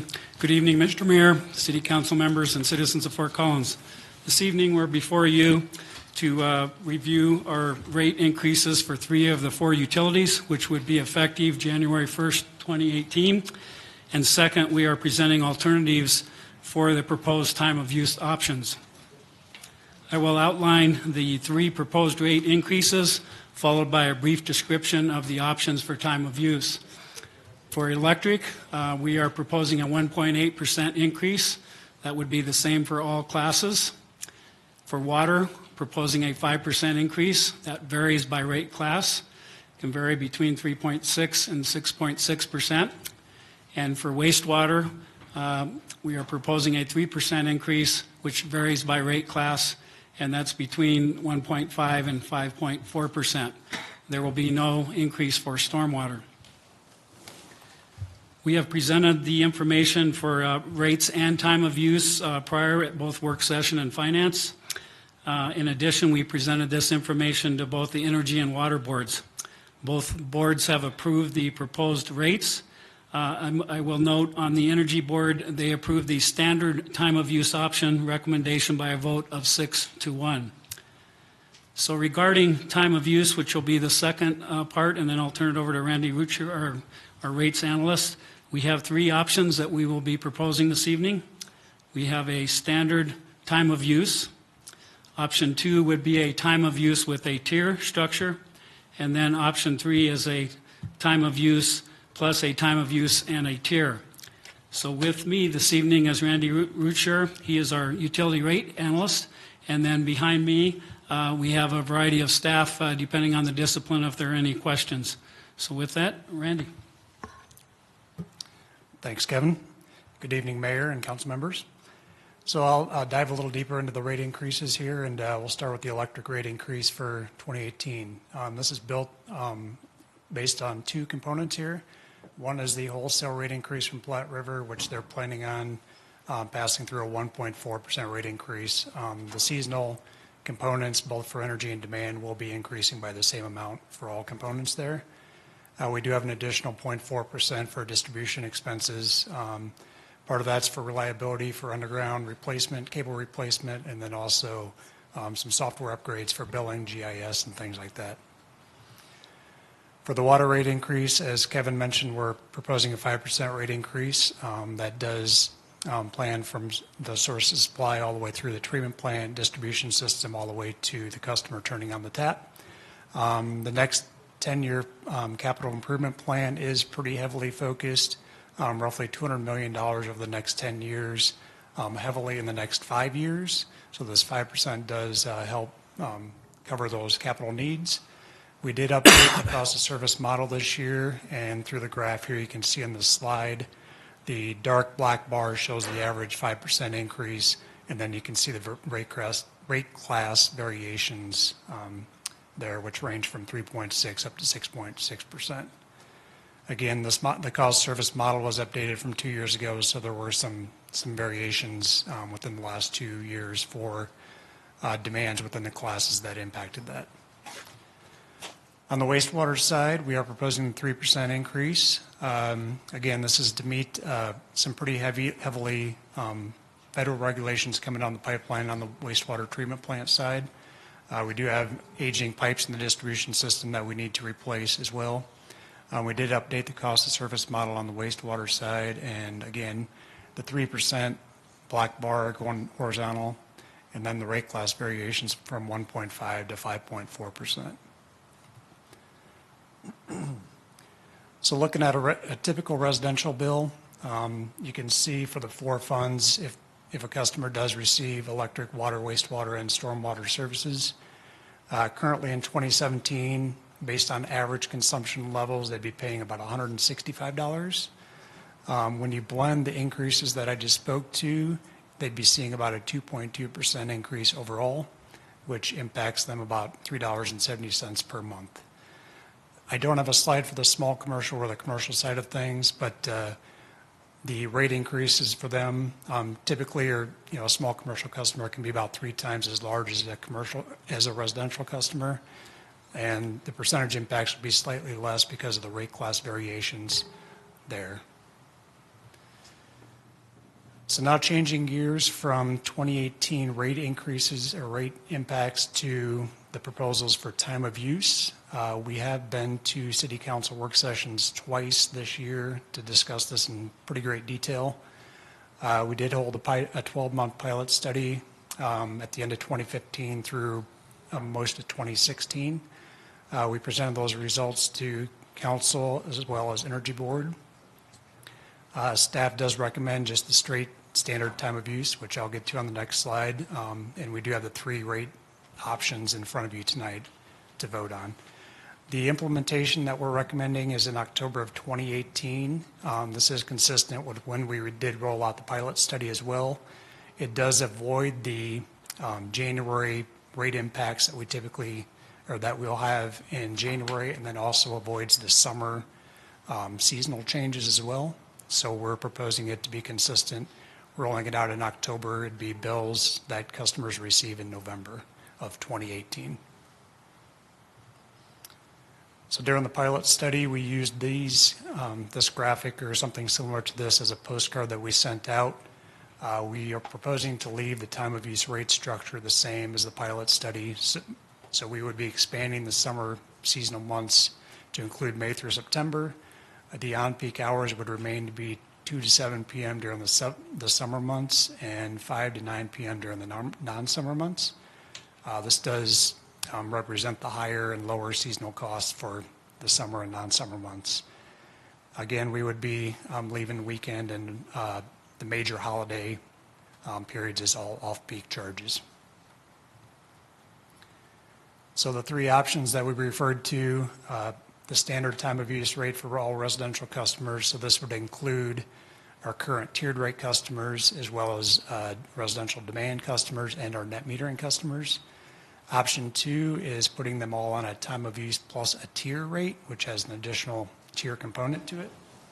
Then option 3 is actually a combination of the first 2 options, where we'd move our tiered rate customers and our net metering customers to the standard time of use rate the residential demand customers on standard TOU, and then everybody else on a TOU plus tier.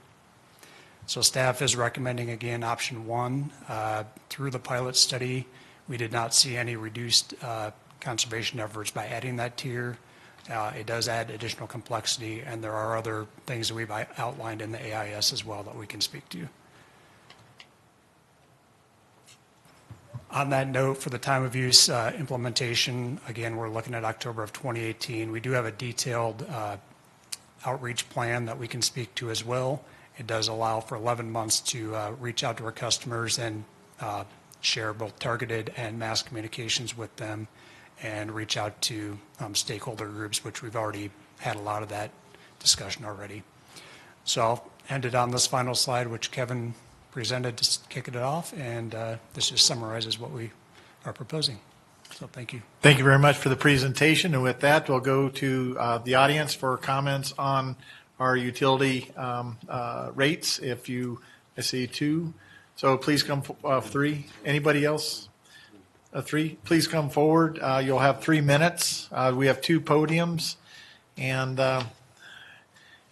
when you're ready to speak, please state your name, general address, and when you begin speaking, your time will begin.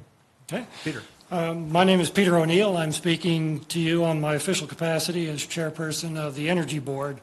At our October 12th meeting, the Energy Board voted to recommend that City Council adopt the mandatory residential time of use option 1, a standard rate for all residential customers, as recommended by staff. And we sent you a memo to that effect a few days later.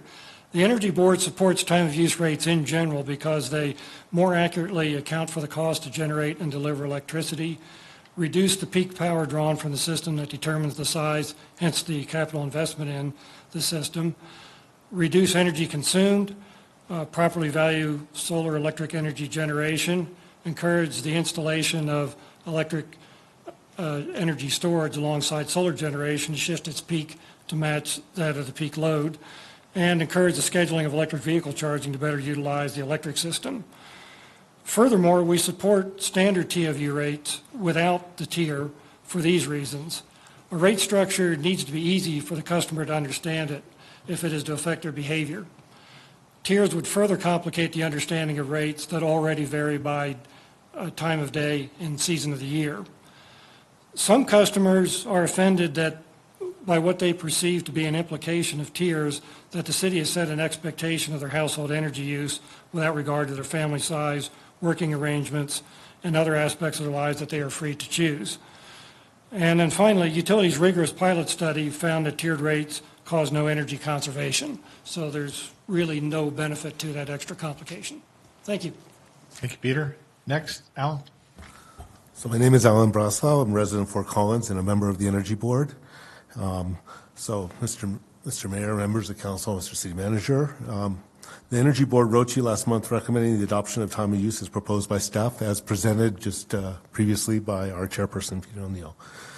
This confirms our recommendation last year to the previous council that endorsed the results of the time of use pilot study as presented to the Energy Board. We wish then, and we still wish, to recognize the excellent work that went into this pilot study and the quality of the analysis of the results. So now I wish to speak as an individual, not representing the Energy Board. And I must insist that the rest of what I have to say represents my own reasoning and opinion, not that of the board or of its members. Time of use addresses our daily and weekly patterns of electricity demand. The scaling of the electrical system depends on this peak power demand. For residential users, time of use rates are one tool for modifying behavior in order to distribute and therefore lower this coincident peak, thus saving costs for the utilities as well as to its customers. However, this is different from the tiered rate structure currently in place, not only for electricity but also for water service. Options 2 and 3 of the staff presentation allow us to maintain a simplified tiered component, which still has its utility in the passage to a time of use residential rate. In particular, it should be noted that our energy use follows a biannual cyclic pattern with a maximum energy consumption not only in August in the heat of summer, but equally in January in the cold of winter. The winter energy demand is more widely spread over the day than the summer demand, and this results in less critical peak power demand, but is just as important in terms of daily electrical energy needs. There's a cost associated with this resource demand that will become more and more critical as we seek to integrate additional wind, solar, and in particular, storage resources into our generation mix. The retirement of coal generation units will require new resources, the cost of which will directly depend not simply on the electrical power, but on our daily total energy use. A tiered component in our residential rate allows us to account for this, as well as to target any increasing costs appropriately and fairly. In conclusion, I recommend maintaining a tiered component in our residential electric rate structure. It is not complicated to understand, nor somehow unjust, and should be easy to keep distinct from the time of use message. Thank you very much. Thank you very much. Next. Good evening. My name is Arka Cloninger. I live in Fossil Creek Meadows. I'm here tonight to talk about the proposed time of use energy electrical billing. I'm here with a plea for equity. Mine is one of about 6,000 homes in this city that are totally electric. I've lived in my home since 1980. It was built in 1979 when there were no gas taps available. I've done everything in my power to make my home electrically efficient, including having solar panels installed on the roof.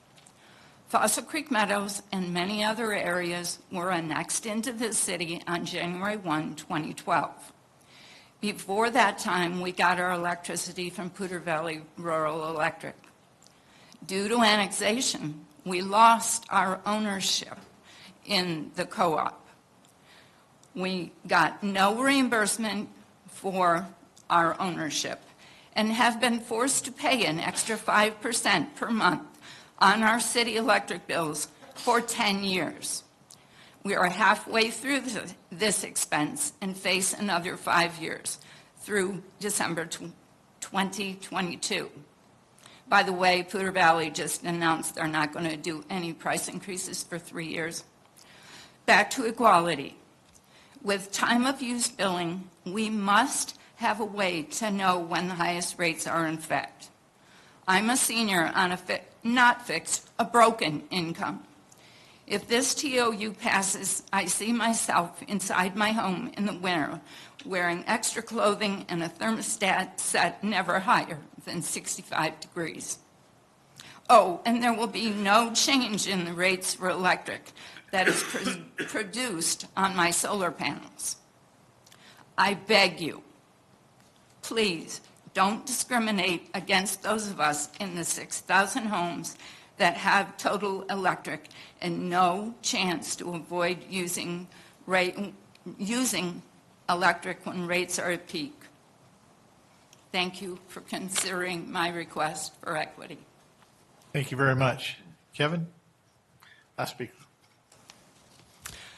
Good evening, Mayor Troxel, members of council, and city staff. I'm Kevin Cross. I live in Fort Collins City Council District 1, and I'm speaking on behalf of the Fort Collins Sustainability Group tonight.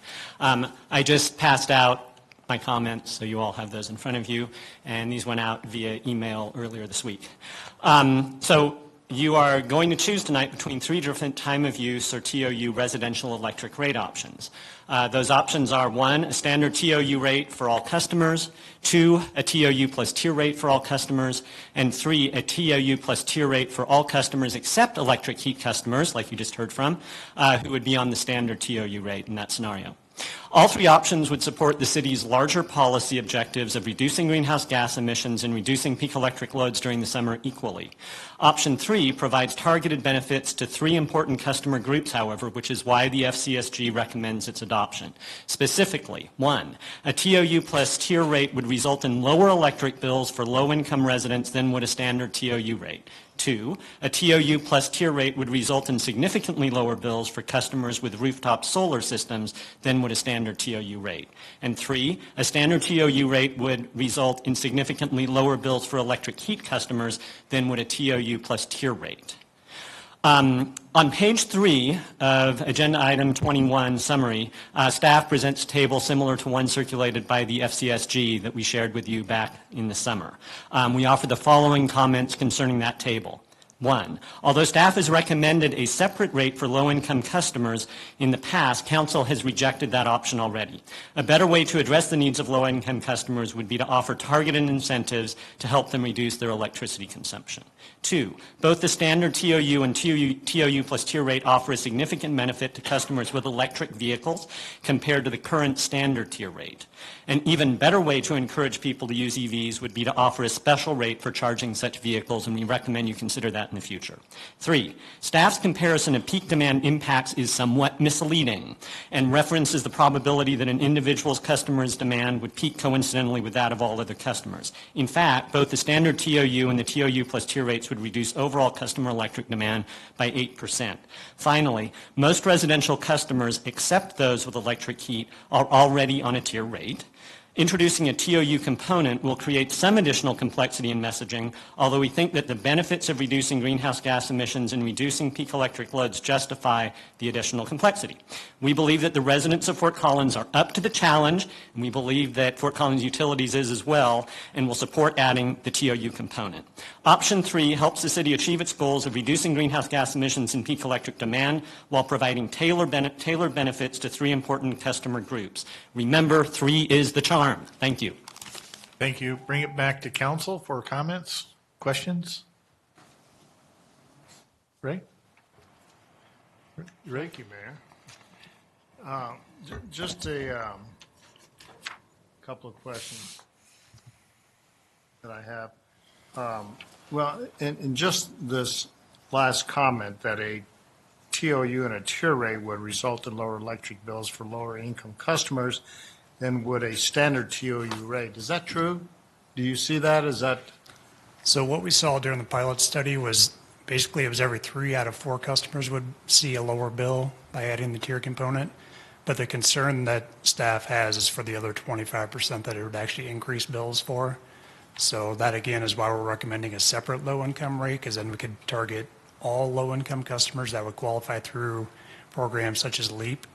And that 25% is low-income people, or who? Who's that 25% that it doesn't give a lower bill for?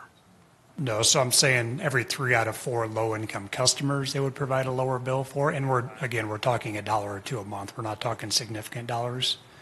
Well, I know we say that every year, but every year it goes up $1 or $2 a month. Right. But again, I guess the point I'm making is for the other 25%, the 1 out of the 4 low-income customers that would actually be increasing their bills for. Okay. So it would be increasing the bills for some of the lower-income people. For some of them, 1 yes. out of Yes. 25% of them. Right, correct. And again, that's customers that are high consumers that may not be able to lower their consumption because of, insulation, poor insulation or things like that, high investment costs, whether they're in an inefficient home or things like that. So what are we doing to offset that for those who have poor insulation? We got programs for that, don't we? Or? There are certainly programs that target that, and we do have staff that can speak to those items if you want more information. And those programs, do they impact families who have to rent and maybe the landlords don't necessarily want to invest in insulation or whatever? How does that work? Certainly there are cases like that where it's not passed on to the tenant that's actually paying the bill and that they can't, make those changes. So who pays for it? The landlord? The landlord would be stuck in making those investments, yes. But at a choice, though, right? They don't have to. So we're back to the same rut where it doesn't get done. That's what bothers me. I'll save. I got other questions, but I'll save. Okay. Kristin. Thank you, Mayor. If you could remind us when we did propose the separate rate for low-income customers, how much were we thinking that we were able to reduce their rates by? I mean, how much would it be more than kind of the $1 a year than we're talking with the tiered TOU? Certainly. I believe we brought this in front of council. It's probably been 2 years ago. We did have different percentage increases for electric, water, and wastewater. I believe the electric discount was either 30 or 35%. I don't recall because we had different percentages for the three different funds, but it was roughly a third of their bill. Thank you. Thank you. Ross? Yeah, thank you, Mayor. A couple of questions. First of all, just to clarify, the tier is 1.66 cents per kilowatt hour. Is that correct? Over 700 kilowatt hours? That is correct. And that 700 kilowatt hours is currently the median, roughly the median of the usage? It is, yes. Yes. The other question, the study showed that both the tiered and the time of use showed almost the same reduction. And so the time of use as well as the time of use plus tier showed almost the same reduction, 2.5%. Is that correct? That is correct. Tell me again how staff compensated for the Hawthorne effect, which is an effect that people who know they're being studied actually reduce their energy use. So we may want to bring staff up if Justin wants to answer some of those questions, if you don't mind Justin coming up and answering that. Yeah, and just for further context, the Hawthorne effect suggested that the magnitude was about 2.7%, which is suspiciously close to the 2.5% observed. In other words, if people know they're being observed, then they kind of instinctively, without realizing it, reduce their energy use. So I guess I'm wondering, did we take that into account in the study? So do you have somebody to talk to that? Yeah, certainly. Okay.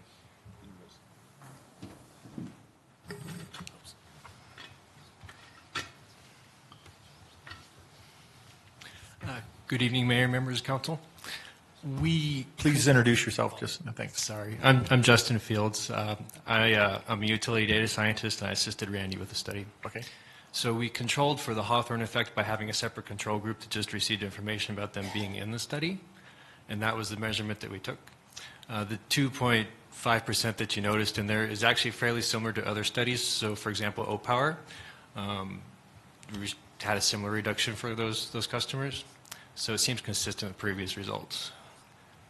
Okay, thank you. But kind of summarizing, though, we didn't really see a difference in reduction between the time of use and the time of use plus tier. It was about the same reduction. Correct.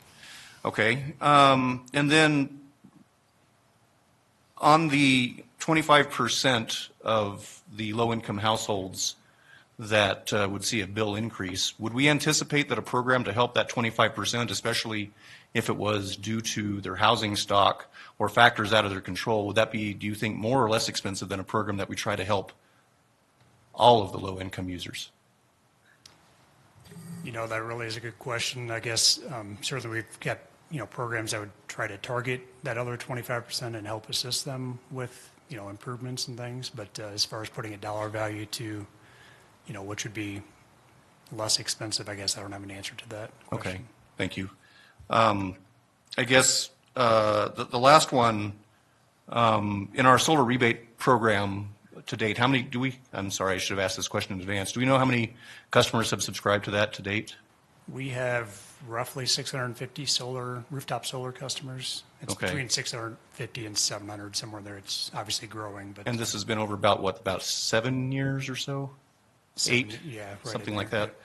Okay, so these people have made their investments based on the tiered model, I guess. Is that a fair characterization of the way they evaluated it, to the extent they evaluated it? Well, actually, these customers, we had a flat rate prior to 2012, so I'm assuming, a majority of those customers would have based it on a flat rate, and then the more recent, in the last 5 years, would have been basing it on a tiered rate. So about 5/7 of it if it was flat. I think, do you have a sense of whether the rate has been increasing for solar uptake, or? It certainly has been increasing in recent years. More yes. recent Yes. people have probably been basing it on a tiered type rate. So I guess I'll wait to see if other council members have questions, but I'm ready to make a motion when the time comes, Mayor. Okay. I have some questions with regards to the tier. One of the things I like about time of use and with the definitive times of being 2 to 7 p.m. in the summer months and 5 to 9 p.m. in non-summer months, and basically enabling a homeowner to actually, or someone to act in light of those parameters. In a tiered rate, that's based on accumulative energy usage during the month. What kind of active insight would a homeowner, let's say, have into that energy use? They can subscribe to the online service, but is that right? How can they actually know when a tier rate is being they're affected? Yeah, unless they were logging onto the web portal and tracking where their consumption is throughout the month, I'm not sure if they'd be aware of when they're hitting tier 2 or tier 3 consumption. And that's my concern with the tier is really, I think we need to keep it simple and actually enable the end user to have actively manage their demand. And with that, I'm supportive of the basic time of use, option 1, which has been recommended. Ken? Thank you, Mr. Mayor. Yeah, and so on the on solar, the credit, does that vary whether in terms of the time of the day? Then I mean, in other words, so if you have, my understanding was that if you have excess generation during the off-peak hours, that it just felt or makes sense that your credited is less than if you have maybe excess energy during the on-peak hours. And so is there a differential in terms of the the credit for excess solar off-peak, on-peak? Yes, there is under time of use. So the on-peak hours would be matched. The credit would be what they're paying on the on-peak. Okay. Per kWh, so it does match for on-peak and off-peak. Currently, under the tiered rate, they're just paid at the tier 1 summer rate, which is roughly little over 8 cents per kWh. Yeah. So under time of use, on peak, they'd be match that higher credit. Yeah, because it seems like with this summer high peak starting at 2 o'clock, something like that, it seems like you would still get some pretty good summer sunshine on. Correct. So, there is definitely a better alignment. Although my panels are on the east side of the roof, so I don't take advantage of the afternoon sun. So, I just, so for me, it's going to be, it's going to extend out my payback period, I guess, but anyway, all right, thank you. Thank you, Ken. Ross? Yeah, I'd like to make a motion, and I'll speak to the motion afterwards if I get a second. But I'd like to move option 3 of ordinance number 155, 2017 of the Council of the City of Fort Collins, amending chapter 26 of the Code of the City of Fort Collins to revise electric rates, fees, and charges, and updating related provisions. And this is the tier plus the time of use plus the electric heat consideration. Second. Motion and a second. So Ross, let me speak to it, and I appreciate the concern about the tracking. I think one of the things that we do have to realize is that when you hit 700, that first 700 is billed. And I'm certain you understand this already, Mayor, but that first 700 is billed at that lower tier. And so I think to the same extent that a smart meter can provide you information about what time of day your electric use is, it can also provide you with what your run rate is and how quickly you're getting towards that 700. And I think if we move in that direction, I think we can develop tools for people to be able to monitor their use. One of the things I really like about tiers is that it's a program that benefits people with less disposable income in a way that's directly under the control from minute to minute without them having to do paperwork and apply for a program.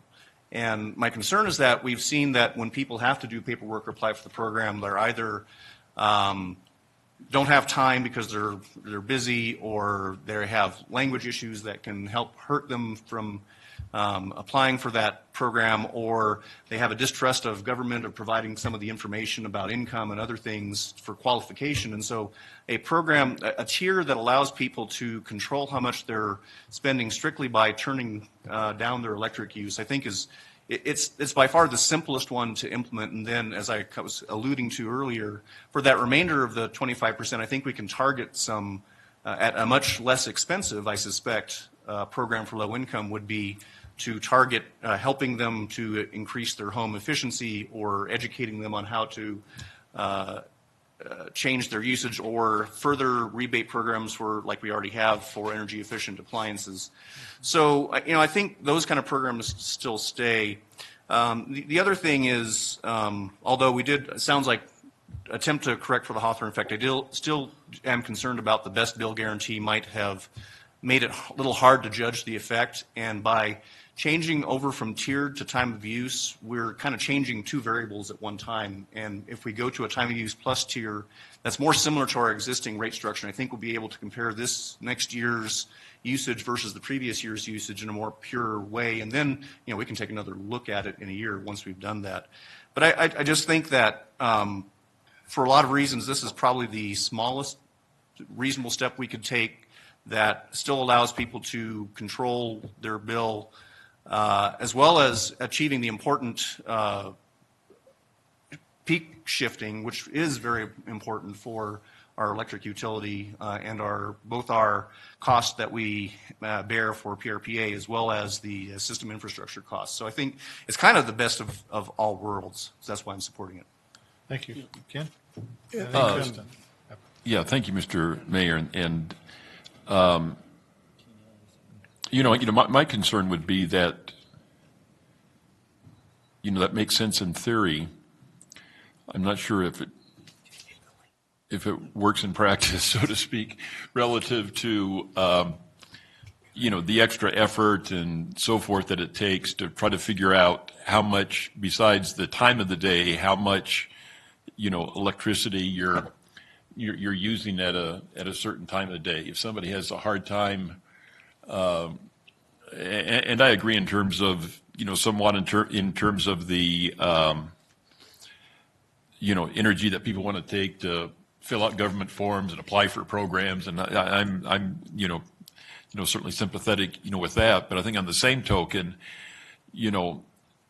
trying to get everybody educated to the point where you're saying, okay, your electric rate's going to be higher between 2 and 7 or 8 in the summer, whatever that time frame was, and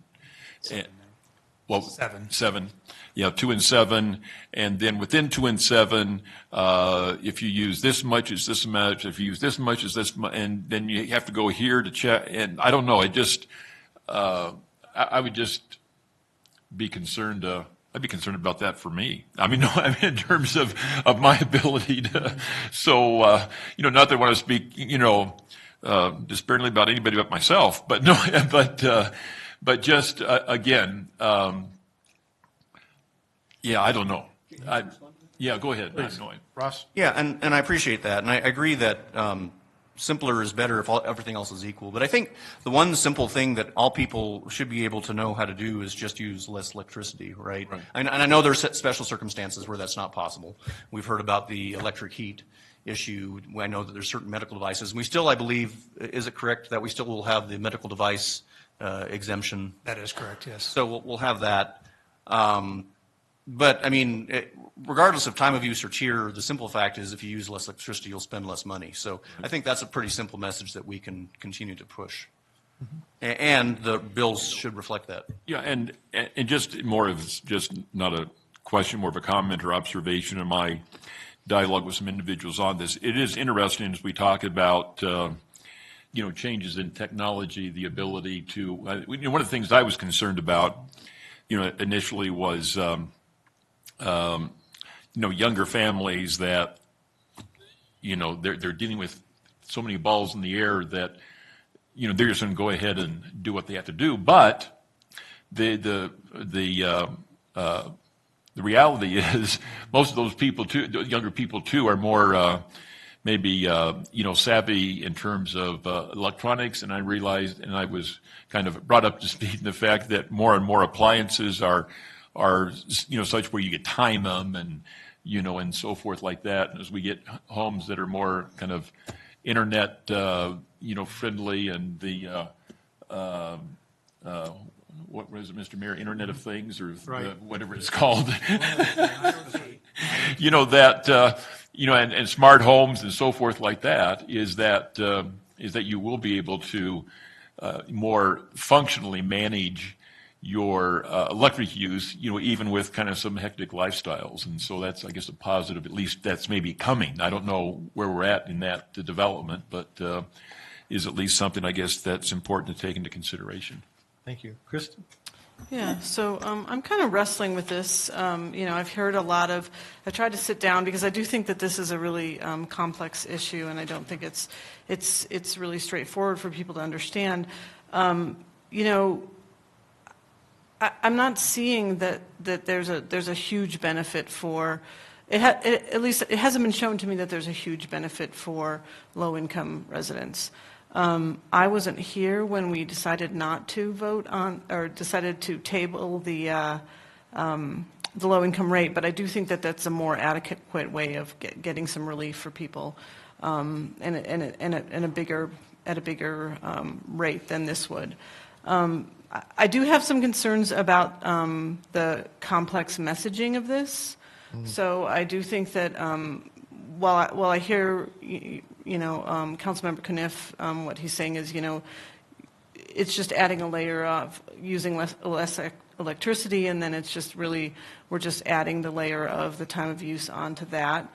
I still think that it's a pretty complicated message to get across, and if it's all things being equal, it seems like it might be better to go with the simpler things. So the data that I've seen hasn't really shown that it's going to reduce energy consumed more than the tiered rate. I just don't see a huge benefit from the tiered rate, and so I'm tending to agree with the Energy Board when they say, if there's no difference, why not go with a simpler model that's easier to message to community members? So, Russ? Yeah, thank you. And I think, I appreciate that feedback. The one thing that I think we don't really know is that there really is no difference, because the study was limited. When we come up with the results that are the same within our ability to measure it, I'm just concerned that by giving up the tiers, it may have been a more powerful tool than we realized. And for example, in water consumption, the tiers have been shown to be extremely effective for encouraging conservation. Also, I think that it's going to be, at least for me, easier to get to supporting a low-income kind of subsidy rate if we can target it towards the population that really doesn't have any recourse, that needs home improvements or needs other bigger interventions than just reducing the rate of their electricity. I think that might be, the combination of those two things might be, I think, a more achievable policy goal. And so I think that's what I would be at least inclined to do. The other thing is I think staff did say that 75% of the lower income users in the study did see a lower bill. So I think that's something important to keep in mind, regardless of what the messaging was, how complicated it was. They did see a lower bill, 3/4 of the low income users. Kristin? I'm just thinking that lowering the bill $1 a month, and then getting more relief for the 25%. I mean, $1 a month is good, but it's $12 a year, and I don't think it's a very significant decrease. And so yes, they saw a decrease, but if it was only $1, it was only worth $1 a month. I'm not sure that that's enough to make a difference in people's paychecks. And then if we're going to offer relief to the remaining 25%, are we just going to give them $1 a month less too, or are we going to offer them more? And then we have some inequities there. I mean, I see some benefits in both sides. I guess I'm leaning towards simplicity, but I'm not quite convinced, I guess, is what I'm trying to say. I'm not quite convinced that there's such a huge difference that it's worth keeping the tiers in. Thank you. Ray? Thank you, Mayor. Kristin, you hit on a good point, though, this key of simplicity. I've always said that simplicity equals transparency. So that's very significant to me. When we say that only 25%, it's only going to impact 25% low-income people. So which 25% gets to be impacted like that? So it's either works in the favor of everybody or it doesn't. That's my concern. And we can say, yeah, we can come up with programs that maybe can help supplement some costs or figure out how we can get the landlords to better insulate the rental properties, because the tenants don't really have any say. It's by landlord permission. It doesn't mean all landlords wouldn't, but there are some that won't participate because of the cost. So how do you offset that? And then we think, well, landlords make a lot of money. They should be able to pay for that cost, but they're not always willing to. So it's not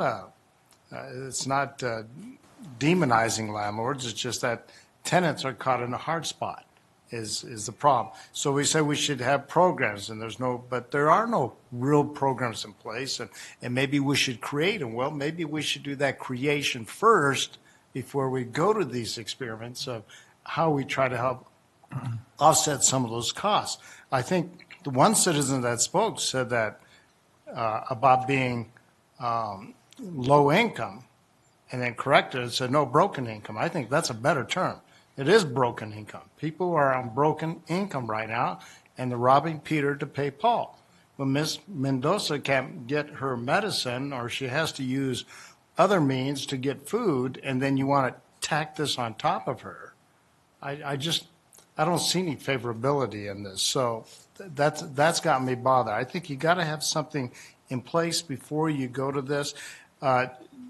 Justin, you mentioned you're a scientist. Help me out with the scientists in what, and what's your education in? Applied economics. PhD, master's? Master's.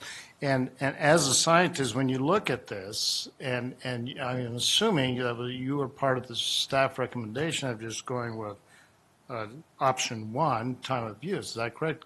Give me a little bit more information as to why you thought that was. What did your scientific efforts and work tell you about that? I think to reiterate what folks have already said, the simplicity of it. As a part of our study, we did a survey to see how many of our customers really understood the rates that they were paying, and only about 25% did. So 75% did not understand it. Mm-hmm.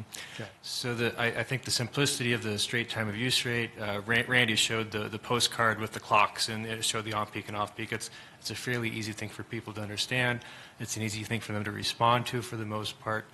So at the end of the day, that's why we support that.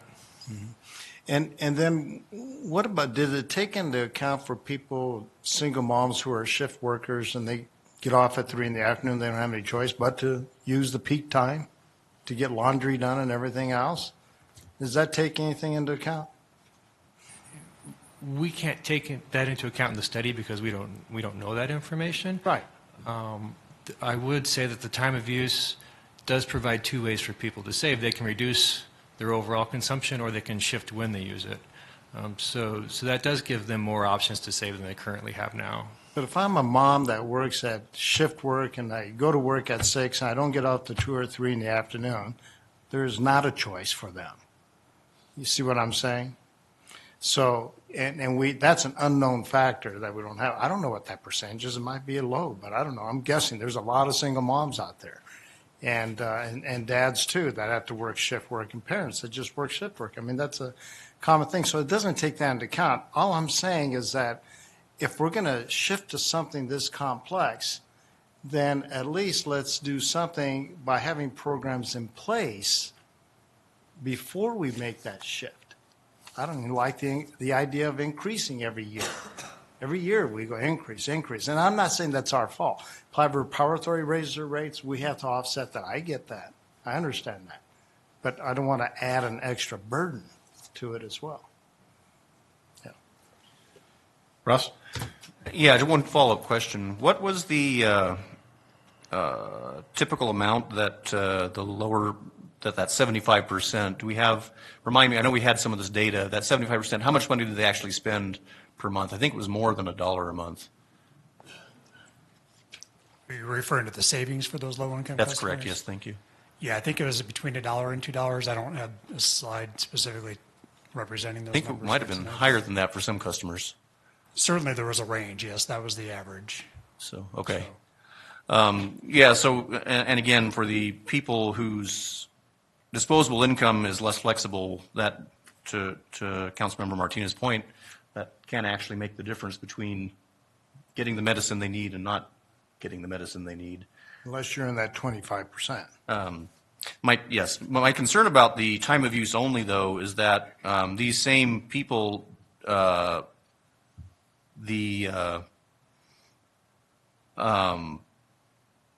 whose income flexibility is limited, are the ones that are less able to take advantage of any kind of shifting of their usage. The tools, the high-tech stuff, the thermostats, everything else is an added expense that they wouldn't be able to access. So I am very concerned that if we go with time of use only, they won't have all the tools they need other than simply reducing their electric use, which would help them even more if they were on a tiered rate as well. So I think it all still comes down to tiers are an important component of people being able to maintain control of their own bills. And so to me, that really is the most important factor. The other thing is that, again, going back to, we talk about simplicity, the simplicity of our understanding the effect of our rate changes, I think, is greater if we change only one factor at a time versus changing everything all at once. Mm-hmm. Ray? Yeah, just one more point. I mean, to have both, it's almost, it feels like, and maybe it's just my lack of understanding, but it feels like a double whammy. If you don't use it in the right time, then you get hit. You can get hit with the tier, or because you didn't use it at the right time. So there's a double balancing act of how do they juggle those two, versus if it's time of use, they can say, okay, I know that much, and here's the time of days, from 2 in the afternoon until 7 at night during the summer is the peak time, I guess. In the winter time, it's from 5 o'clock to about 9 o'clock at night. So at least they have that component they can stick in their head and realize. But to try to balance the two and then, if I don't do this, I'm going to get hit with time of use. And if I don't do that right, I'll get hit with tier.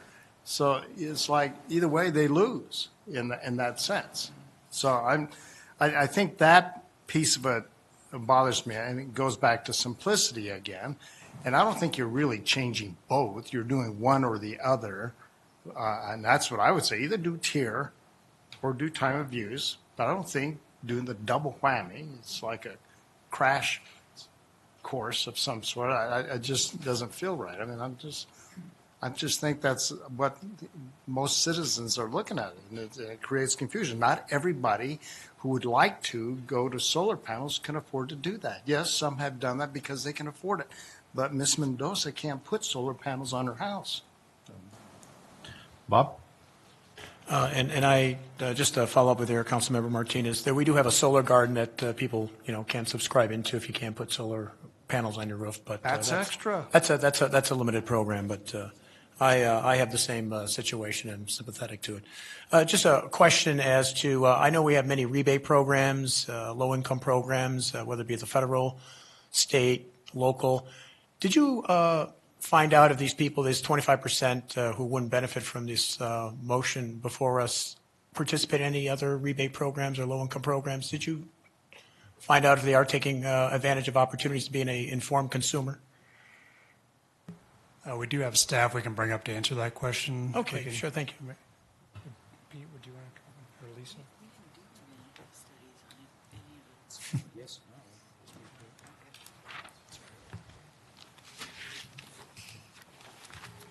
Good evening, Mayor, Council members. Lisa Rosentowski, Customer Connections Manager.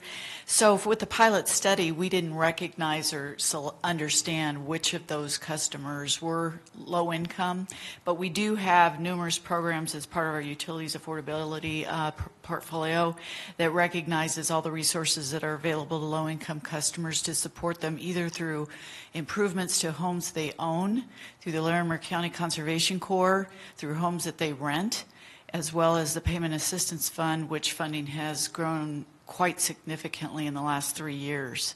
So, and we've reached out to more customers, giving them, on average, more support in funding when they have trouble paying their utility bill. Where it used to be $150, we're almost up to $200 per household. So there is assistance out there, and that will still be in place depending on whatever. Absolutely, and our whole goal with our utilities affordability portfolio is to do exactly what I hear the conversation is this evening, is to target low-income customers that are struggling to pay their bill, as well as offer varying programs in partnership with the county even to ensure that their bills aren't affected drastically that hurts them in their ability to pay. Okay, thank you for that response. Thank you. Ray? And I think you guys do a great job at that. It's just that we don't reach enough people, and then there's only so much money in the pot. But we've gone over that before. You guys do a tremendous job. So my hat's off to you for doing that. But Thank we're you. still missing some people. And like I say, this double whammy, I don't think it's a good idea. Anybody? Kristin? So if we did do something like 3, which is kind of a little bit of a hybrid of 1 and 2, it doesn't preclude us necessarily from also doing a low income rate, does it? No, that's certainly something we could bring back forward to the council. Because if the argument to me is that we're trying to really lower people's bills, that's falling flat. So because I don't think there's a significant change in this. You know, if the argument is that we're trying to get more people to that it's better for people who have implemented solar, that it's better for other things, then that's fine. I'm not seeing the benefit for low income beyond the fact that yes, if they reduce their use, but they already have that, and people are still struggling with their bills. So I'm not really seeing that changes. I'm not necessarily opposed to the tier, but as a method to lower people's electric bills, I think it's ineffective. Thank you. Yep, Russ? And Yeah, then thanks. Ray. And I agree that actually the low-income qualifying rate's not mutually exclusive to adopting this option 3. And I'd be supportive of looking at that, not just for energy efficiency, but for also other need-based issues or problems that people have making ends meet. Ray? And I'll just make one final comment, because we could go on all night with this, but my only comment is that it's really what we're trying to do by making this more expensive, is kind of how I see it, is to get people to lower their energy use, to conserve energy, whether that's through a program to insulate their house, whatever it is. How do we better do that to reduce the amount of energy being consumed by people? And I'm not sure always throwing dollars at it and hitting them with heavy, expensive bills is the answer. So there's got to be more than one way to think of this, of how to help reduce energy. Maybe we do work on a stronger coalition effort with landlords to try to see how we can make the homes more efficient for the tenants that they serve. And maybe overall in the long run, maybe something comes down the pipe that says, hey, if you're going to rent property, then you got to meet certain R ratings in your roof. I don't know.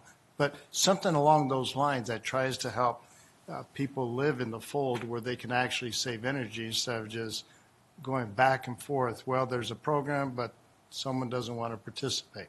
So it's the idea, the bottom line is try to reduce the amount of energy consumed. That's what we're trying to do, not trying to add more expensiveness to their bills and their life for those who are on a broken income.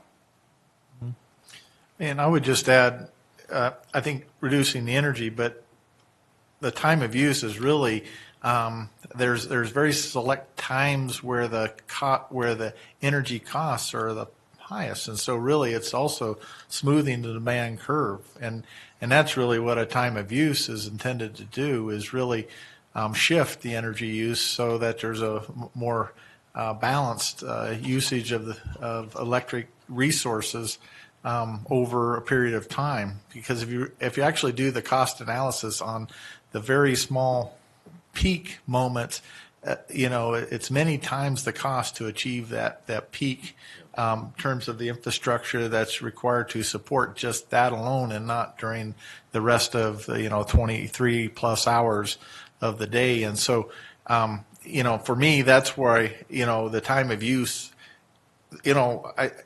regardless of which one we land on tonight, I think this is a real win for Fort Collins to be moving to time of use as a part of our electric system. And so, that's where I think, we can't lose sight of where we are on that by itself.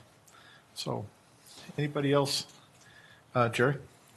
Yeah, I don't really think it's that complex. The time of use, all it is dealing with what's the maximum demand. How do you stop more capacity from being built, or being able to reduce the amount of capacity that you have? That's all time of use is about. It is not really dealing with how much electricity you use, just at the point in time that you use it. And the tiered rates get at how much electricity you use over time, and is there a way that you can reduce that? Both of them make sense to be looked at. They just make sense. That's how we have an electrical system. That's how we have capacity. Again, that's what relates to the amount of capacity, the amount of electrons that be coming in at a time.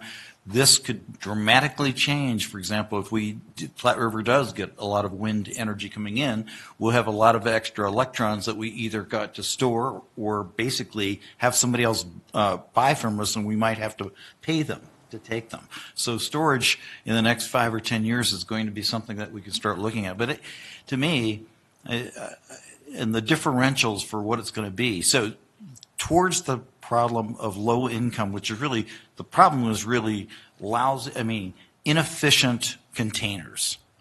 So we get away from whether it's high income, low income, medium income.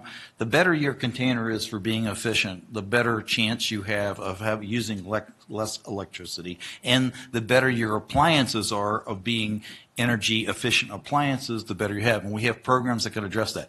So whatever happens tonight, for whatever thing that's finally passed, I would like to see staff and hopefully council support that come back with a real focused program on doing that. I know we've been doing some, but not coming back with messages. We have N number of units that, who are the worst, whatever the numbers are. And how are we going to address those? And the next layer, and then the next layer. And yes, you could start picking out which ones to address, possibly using what we have from information from where low incomes are. But this is what Councilmember Moverbec's better at than I am. It's really addressing addresses, because it's the addresses that matter, not who's in the address. Because ultimately, people will change who's in various locations. But if we can change the containers, that's the significant difference. The same way that new housing stock coming on has changed water use, it's changed electric use. It's not the people who are in there who did it. It's how the thing was built that did it. So we need to work on that, and that's the program I want to see, because then that does address the systemic issue to make the change over the next 10, 20, 30 years in the Fort Collins building stock. And this specifically is dealing with residential stock. Mm-hmm.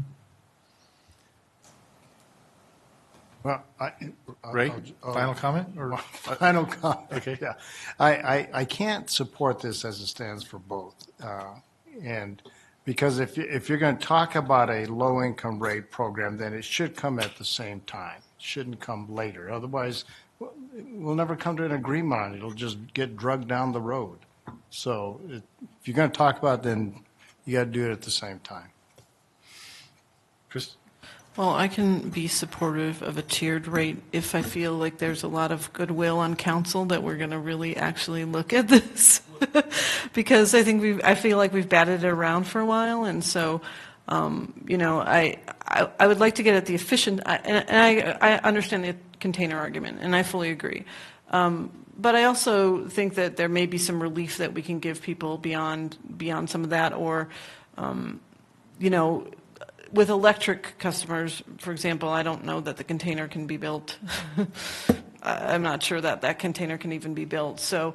And we don't obviously have to decide on what that looks like tonight, but, there again, maybe that becomes sort of a hybrid of helping people, it helps people stay in their homes, and that's definitely a goal that we have in our community. And increasing efficiency is wonderful. I think some of these programs are out of reach for, that's great, I get $50 off a refrigerator, but if my refrigerator costs $500, I still got to come up with $450. And that is an impediment for people who live in this community. That's a real struggle for people who live here. So in many cases, it's not that people don't want to participate in these programs. It's just that there's barriers that that are put up, and they can't get beyond those, and whether it's credit history or whatever it is. So, I could support the tier rate if I feel like this is something that we're gonna tackle for people in the community. Jerry? Yeah, so what I'm asking, I would like to see something come back to us, at least where we are. What are some outlines and some proposal before second reading? We're at second reading for how we can address some of the things the council was talking about tonight. And maybe you already are, but it's not, we don't understand it systematically how it's being done, and how long would that take to be, or what sort of resources are needed to make significant differences. The thing is, and if it's short term to do a low income rate or something, I could do that. But long term, it just makes no sense, because it's not solving any problem. It's not changing the stock that people live in. It's just giving people some money to pay their bill, which doesn't change anything. Kristin? I'm going to say it is solving a problem, and the problem it's solving is keeping people in housing when we have people that are really struggling in our community for affordable housing issues. So, I agree with, helping people get their houses to be more efficient, and I do think we definitely need to target the rental markets in a big way, and people who own rental units that are highly inefficient, and there's nothing that the renters can do about that. But I disagree that it was just throwing money at nothing.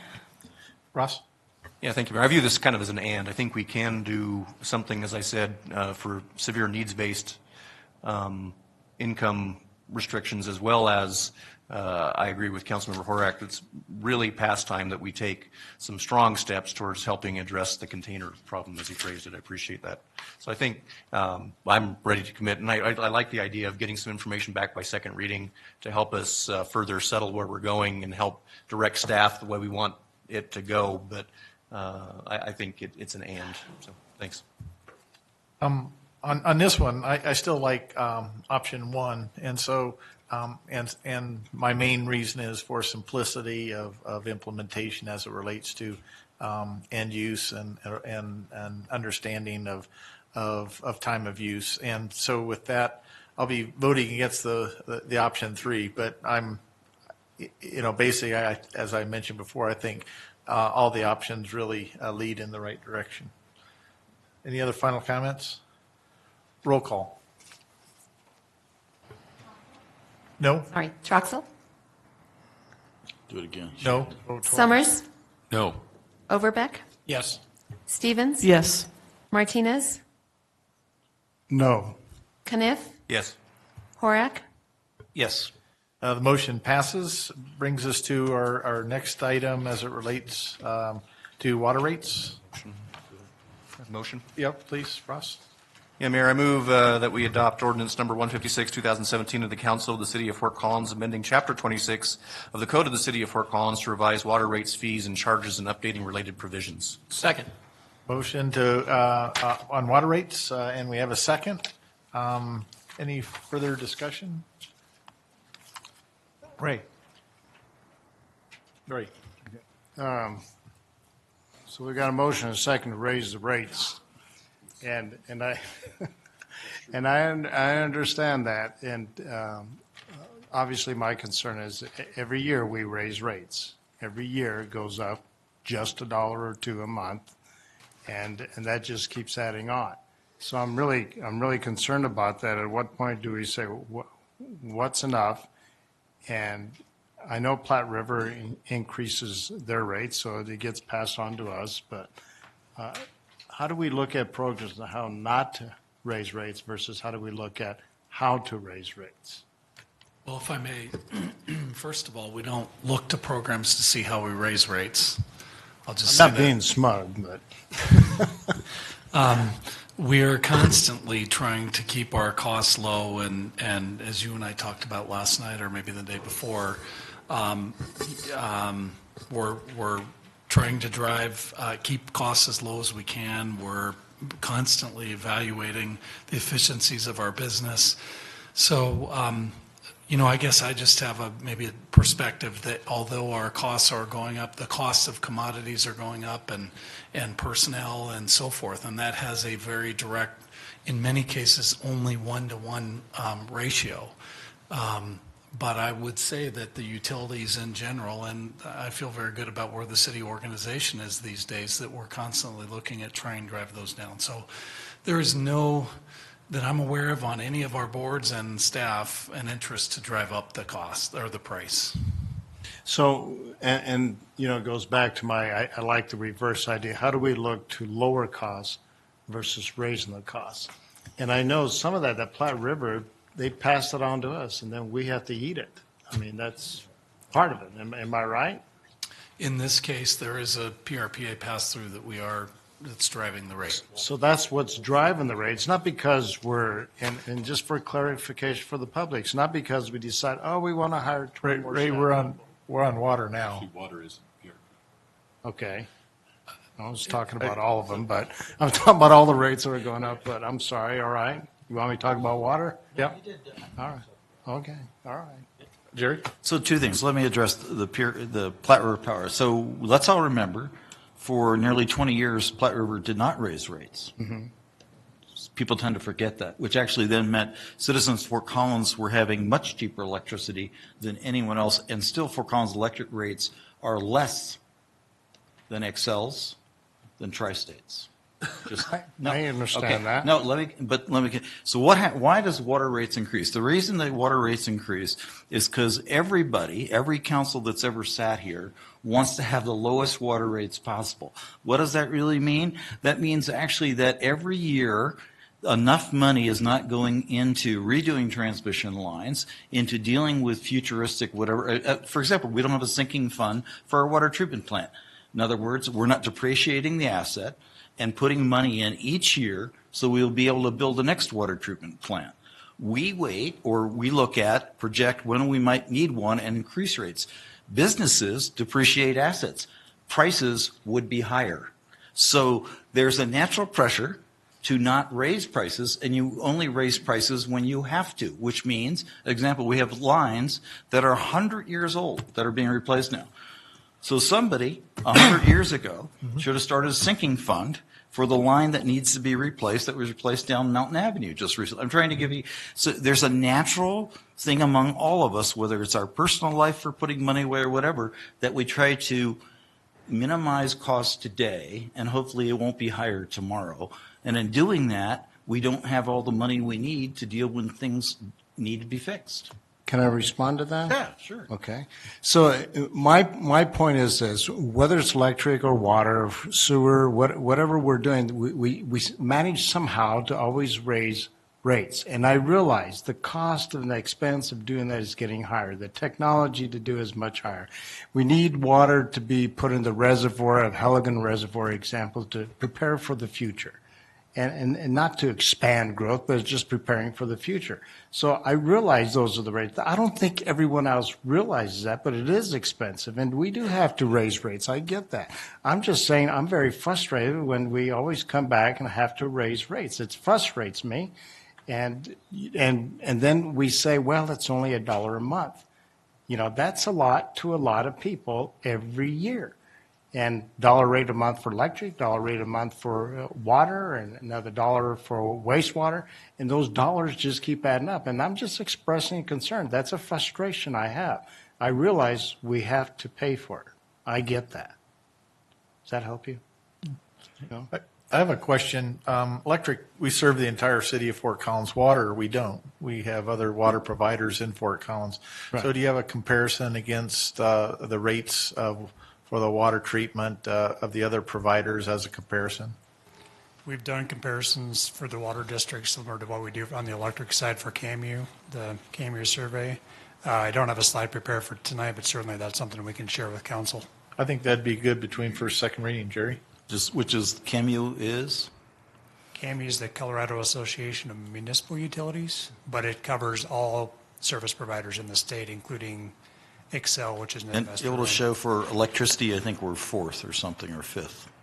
Yeah, depending on the rate So- class. It's, But we're in the top 10, the bottom 10 for cost. How's that? That's correct. Then, and I'm particularly looking for water as it relates to Fort Collins Loveland Water District, Elko.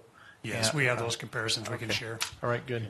Well, and the other part of it that plays into the economics of it is, we do have, the water treatment. We have this infrastructure that the Mayor Pro Tem was referring to. We have just a lot of fixed costs, and it's kind of like the gas tax.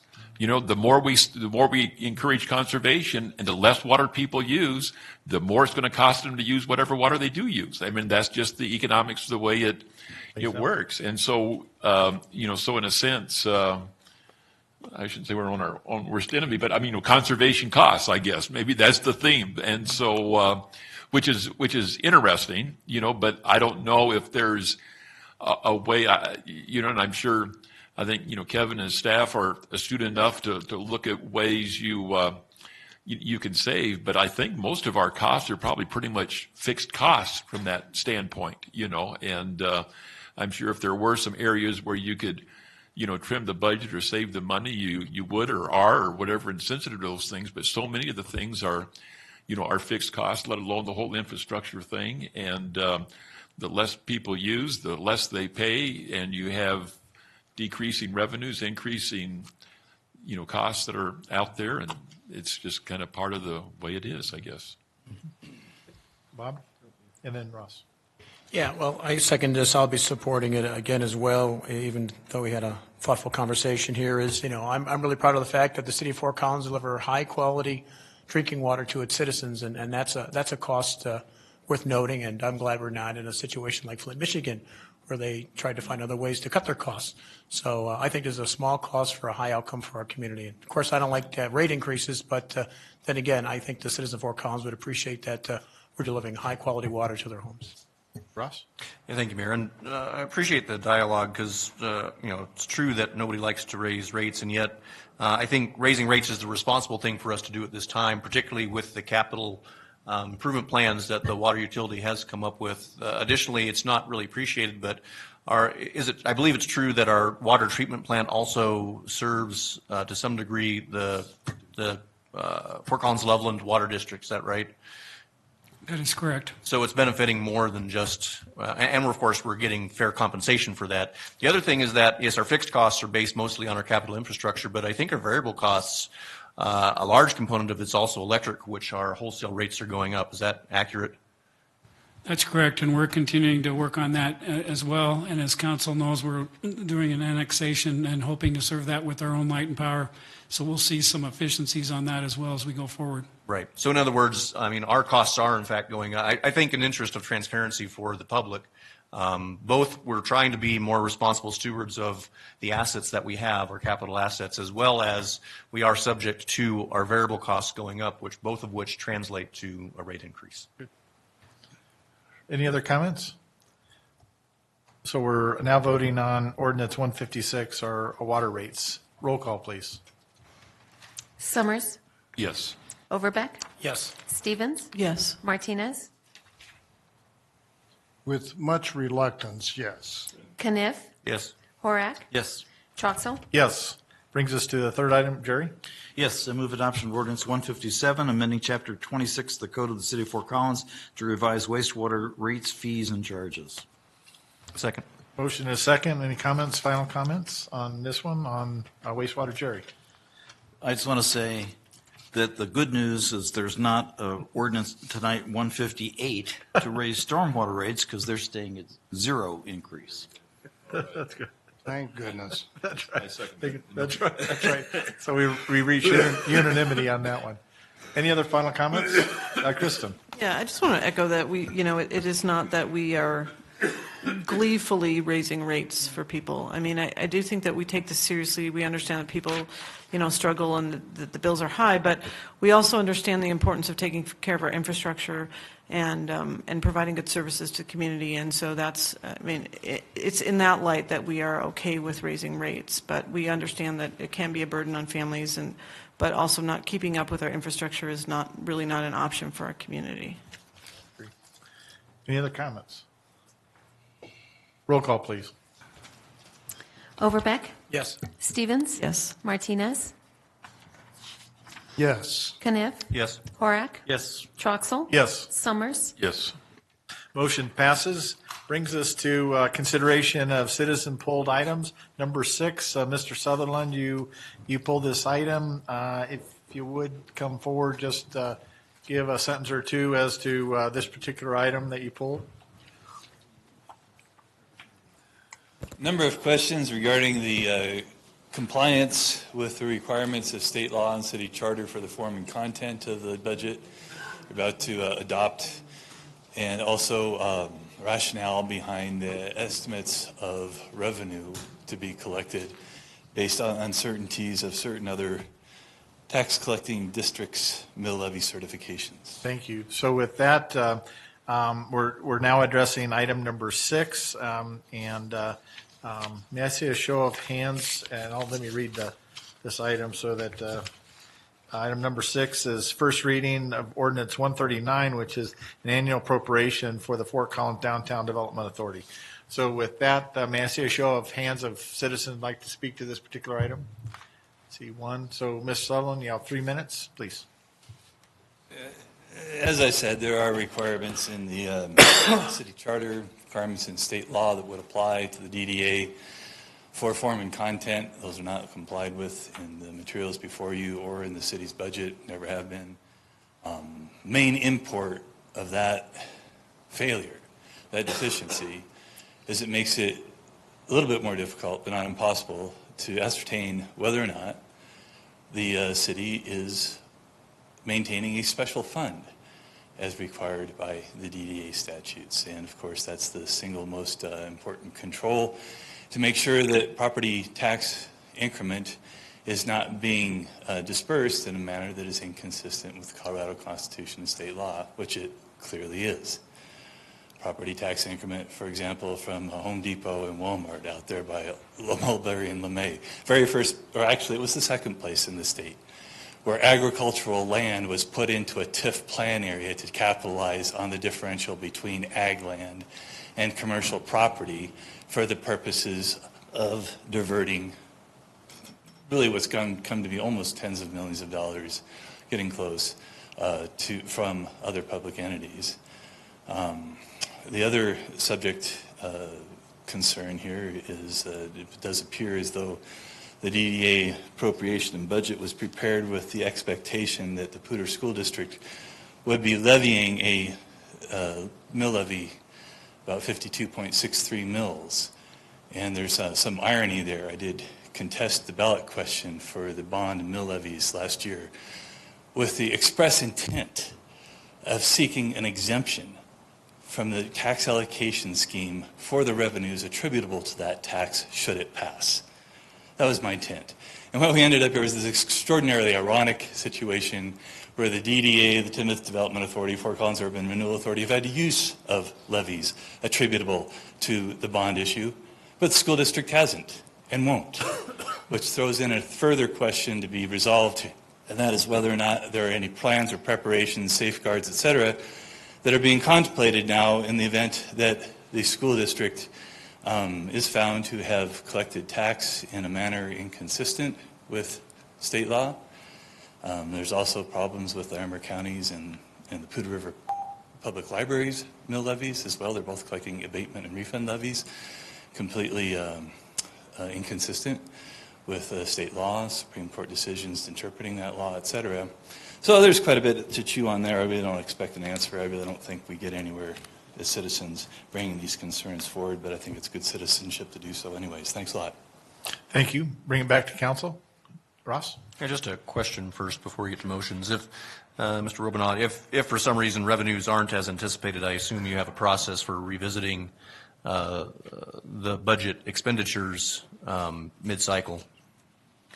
If revenues are not realized, we have several safeguards in place. The DDA does not invest 100% of its tax increment stream in private projects, so we're buffered in that sense as well. And the revisiting an assessment, we would be notified at adequate time by the county assessor to be able to do that. So yes, sir. Thank you. Thank you. Any more questions? Motion, Jerry?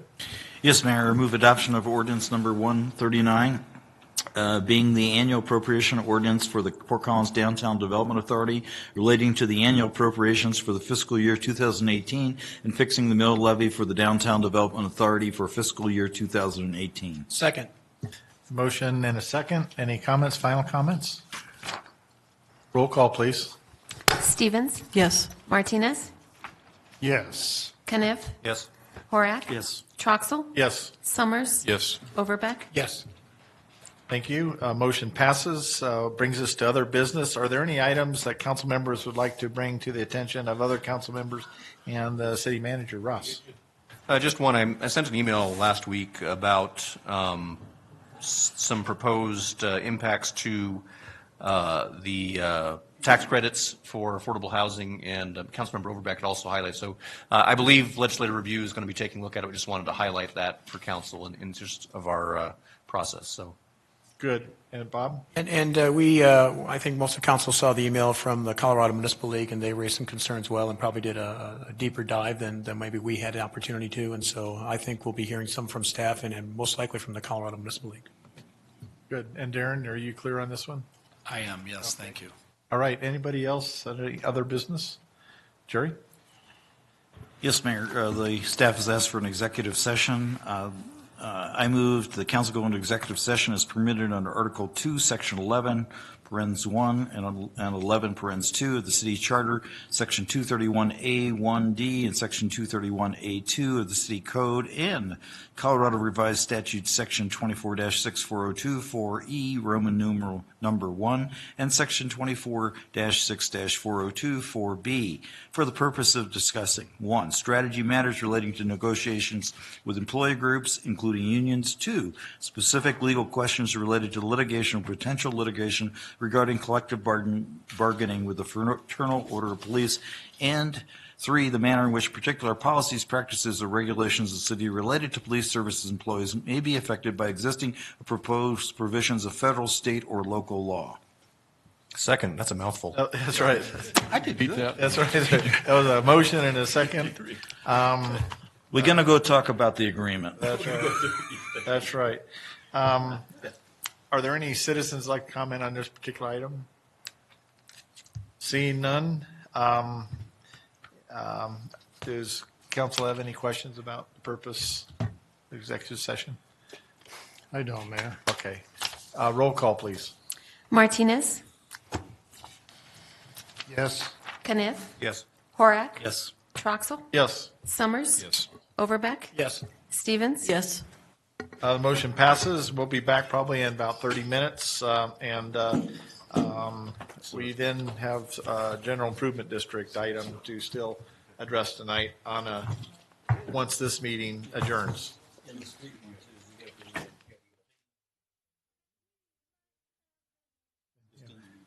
Yep. Okay, we're back from our executive session. And is there any other business come before council? I don't have anything, Mayor. Okay, good. Okay, and Jerry, please. Yes. Mayor, I move that this meeting be adjourned to 6 p.m. on Monday, November 13th, 2017, for the purpose of conducting the annual evaluation of the city manager and the annual evaluation of the city attorney, and to consider other matters as may come before the council. Second. There's a motion and a second. Let's see. So we're ready for a vote. Roll call, please. Caniff? Yes. Horak? Yes. Troxel? Yes. Summers? It's okay. Overbeck? Yes. Stevens? Yes. Martinez? Yes. The motion passes, and our this meeting is adjourned to Monday, November 13th. And with that, we stand adjourned. And we're moving to the General Improvement District number 1. So I call this meeting to order. And I ask the secretary for roll call. Horak, Present.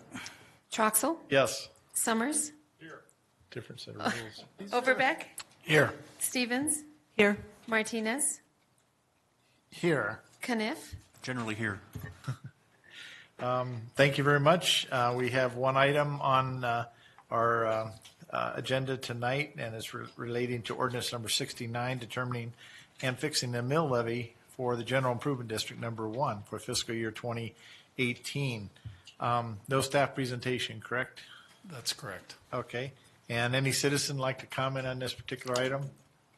Seeing none. And I'll look for a motion. Jerry, please. Yes, Mr. President.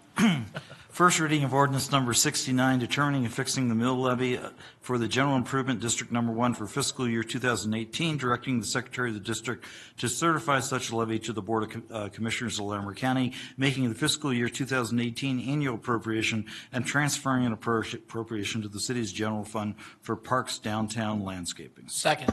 Motion is second. Any comments on this particular motion? Seeing none, roll call, please. Troxel, Yes.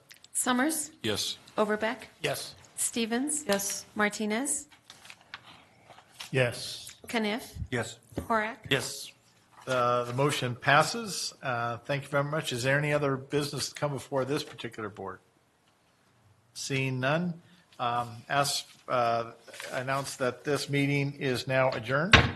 And with that, we move into Skyline South General Improvement District number 15. And I call this meeting to order. A roll call, please. Summers, Here. Overbeck, Here. Stevens, Here. Martinez, Here. Caniff, Here. Horak, Present. Troxel, Here. Thank you very much. We have one item on this agenda tonight, which is first reading of ordinance number 9, determining and fixing the mill levy for the Skyview South General Improvement District number 15 for fiscal year 2018. No staff presentation. And are there any citizens who'd like to speak to this particular item tonight? If not, I'll look for a motion. Jerry, please. Yes, I move adoption of ordinance number 009. There's a I'll motion. second that motion. Second. Motion is second. Any comments on this motion? Seeing none, roll call, please. Overbeck, Yes. Stevens, Yes. Martinez, Yes. Caniff, Yes. Horak, Yes. Troxel, Yes. Summers, Yes. Thank you. The motion passes. And is there any other business to come before this board? Seeing none, this meeting is now adjourned. And good night, Fort Collins. Da velha São Salvador, do tempo do imperador. Tudo na Bahia faz a gente querer bem. A Bahia tem um jeito que nem a terra tem. Lá tem vatapá.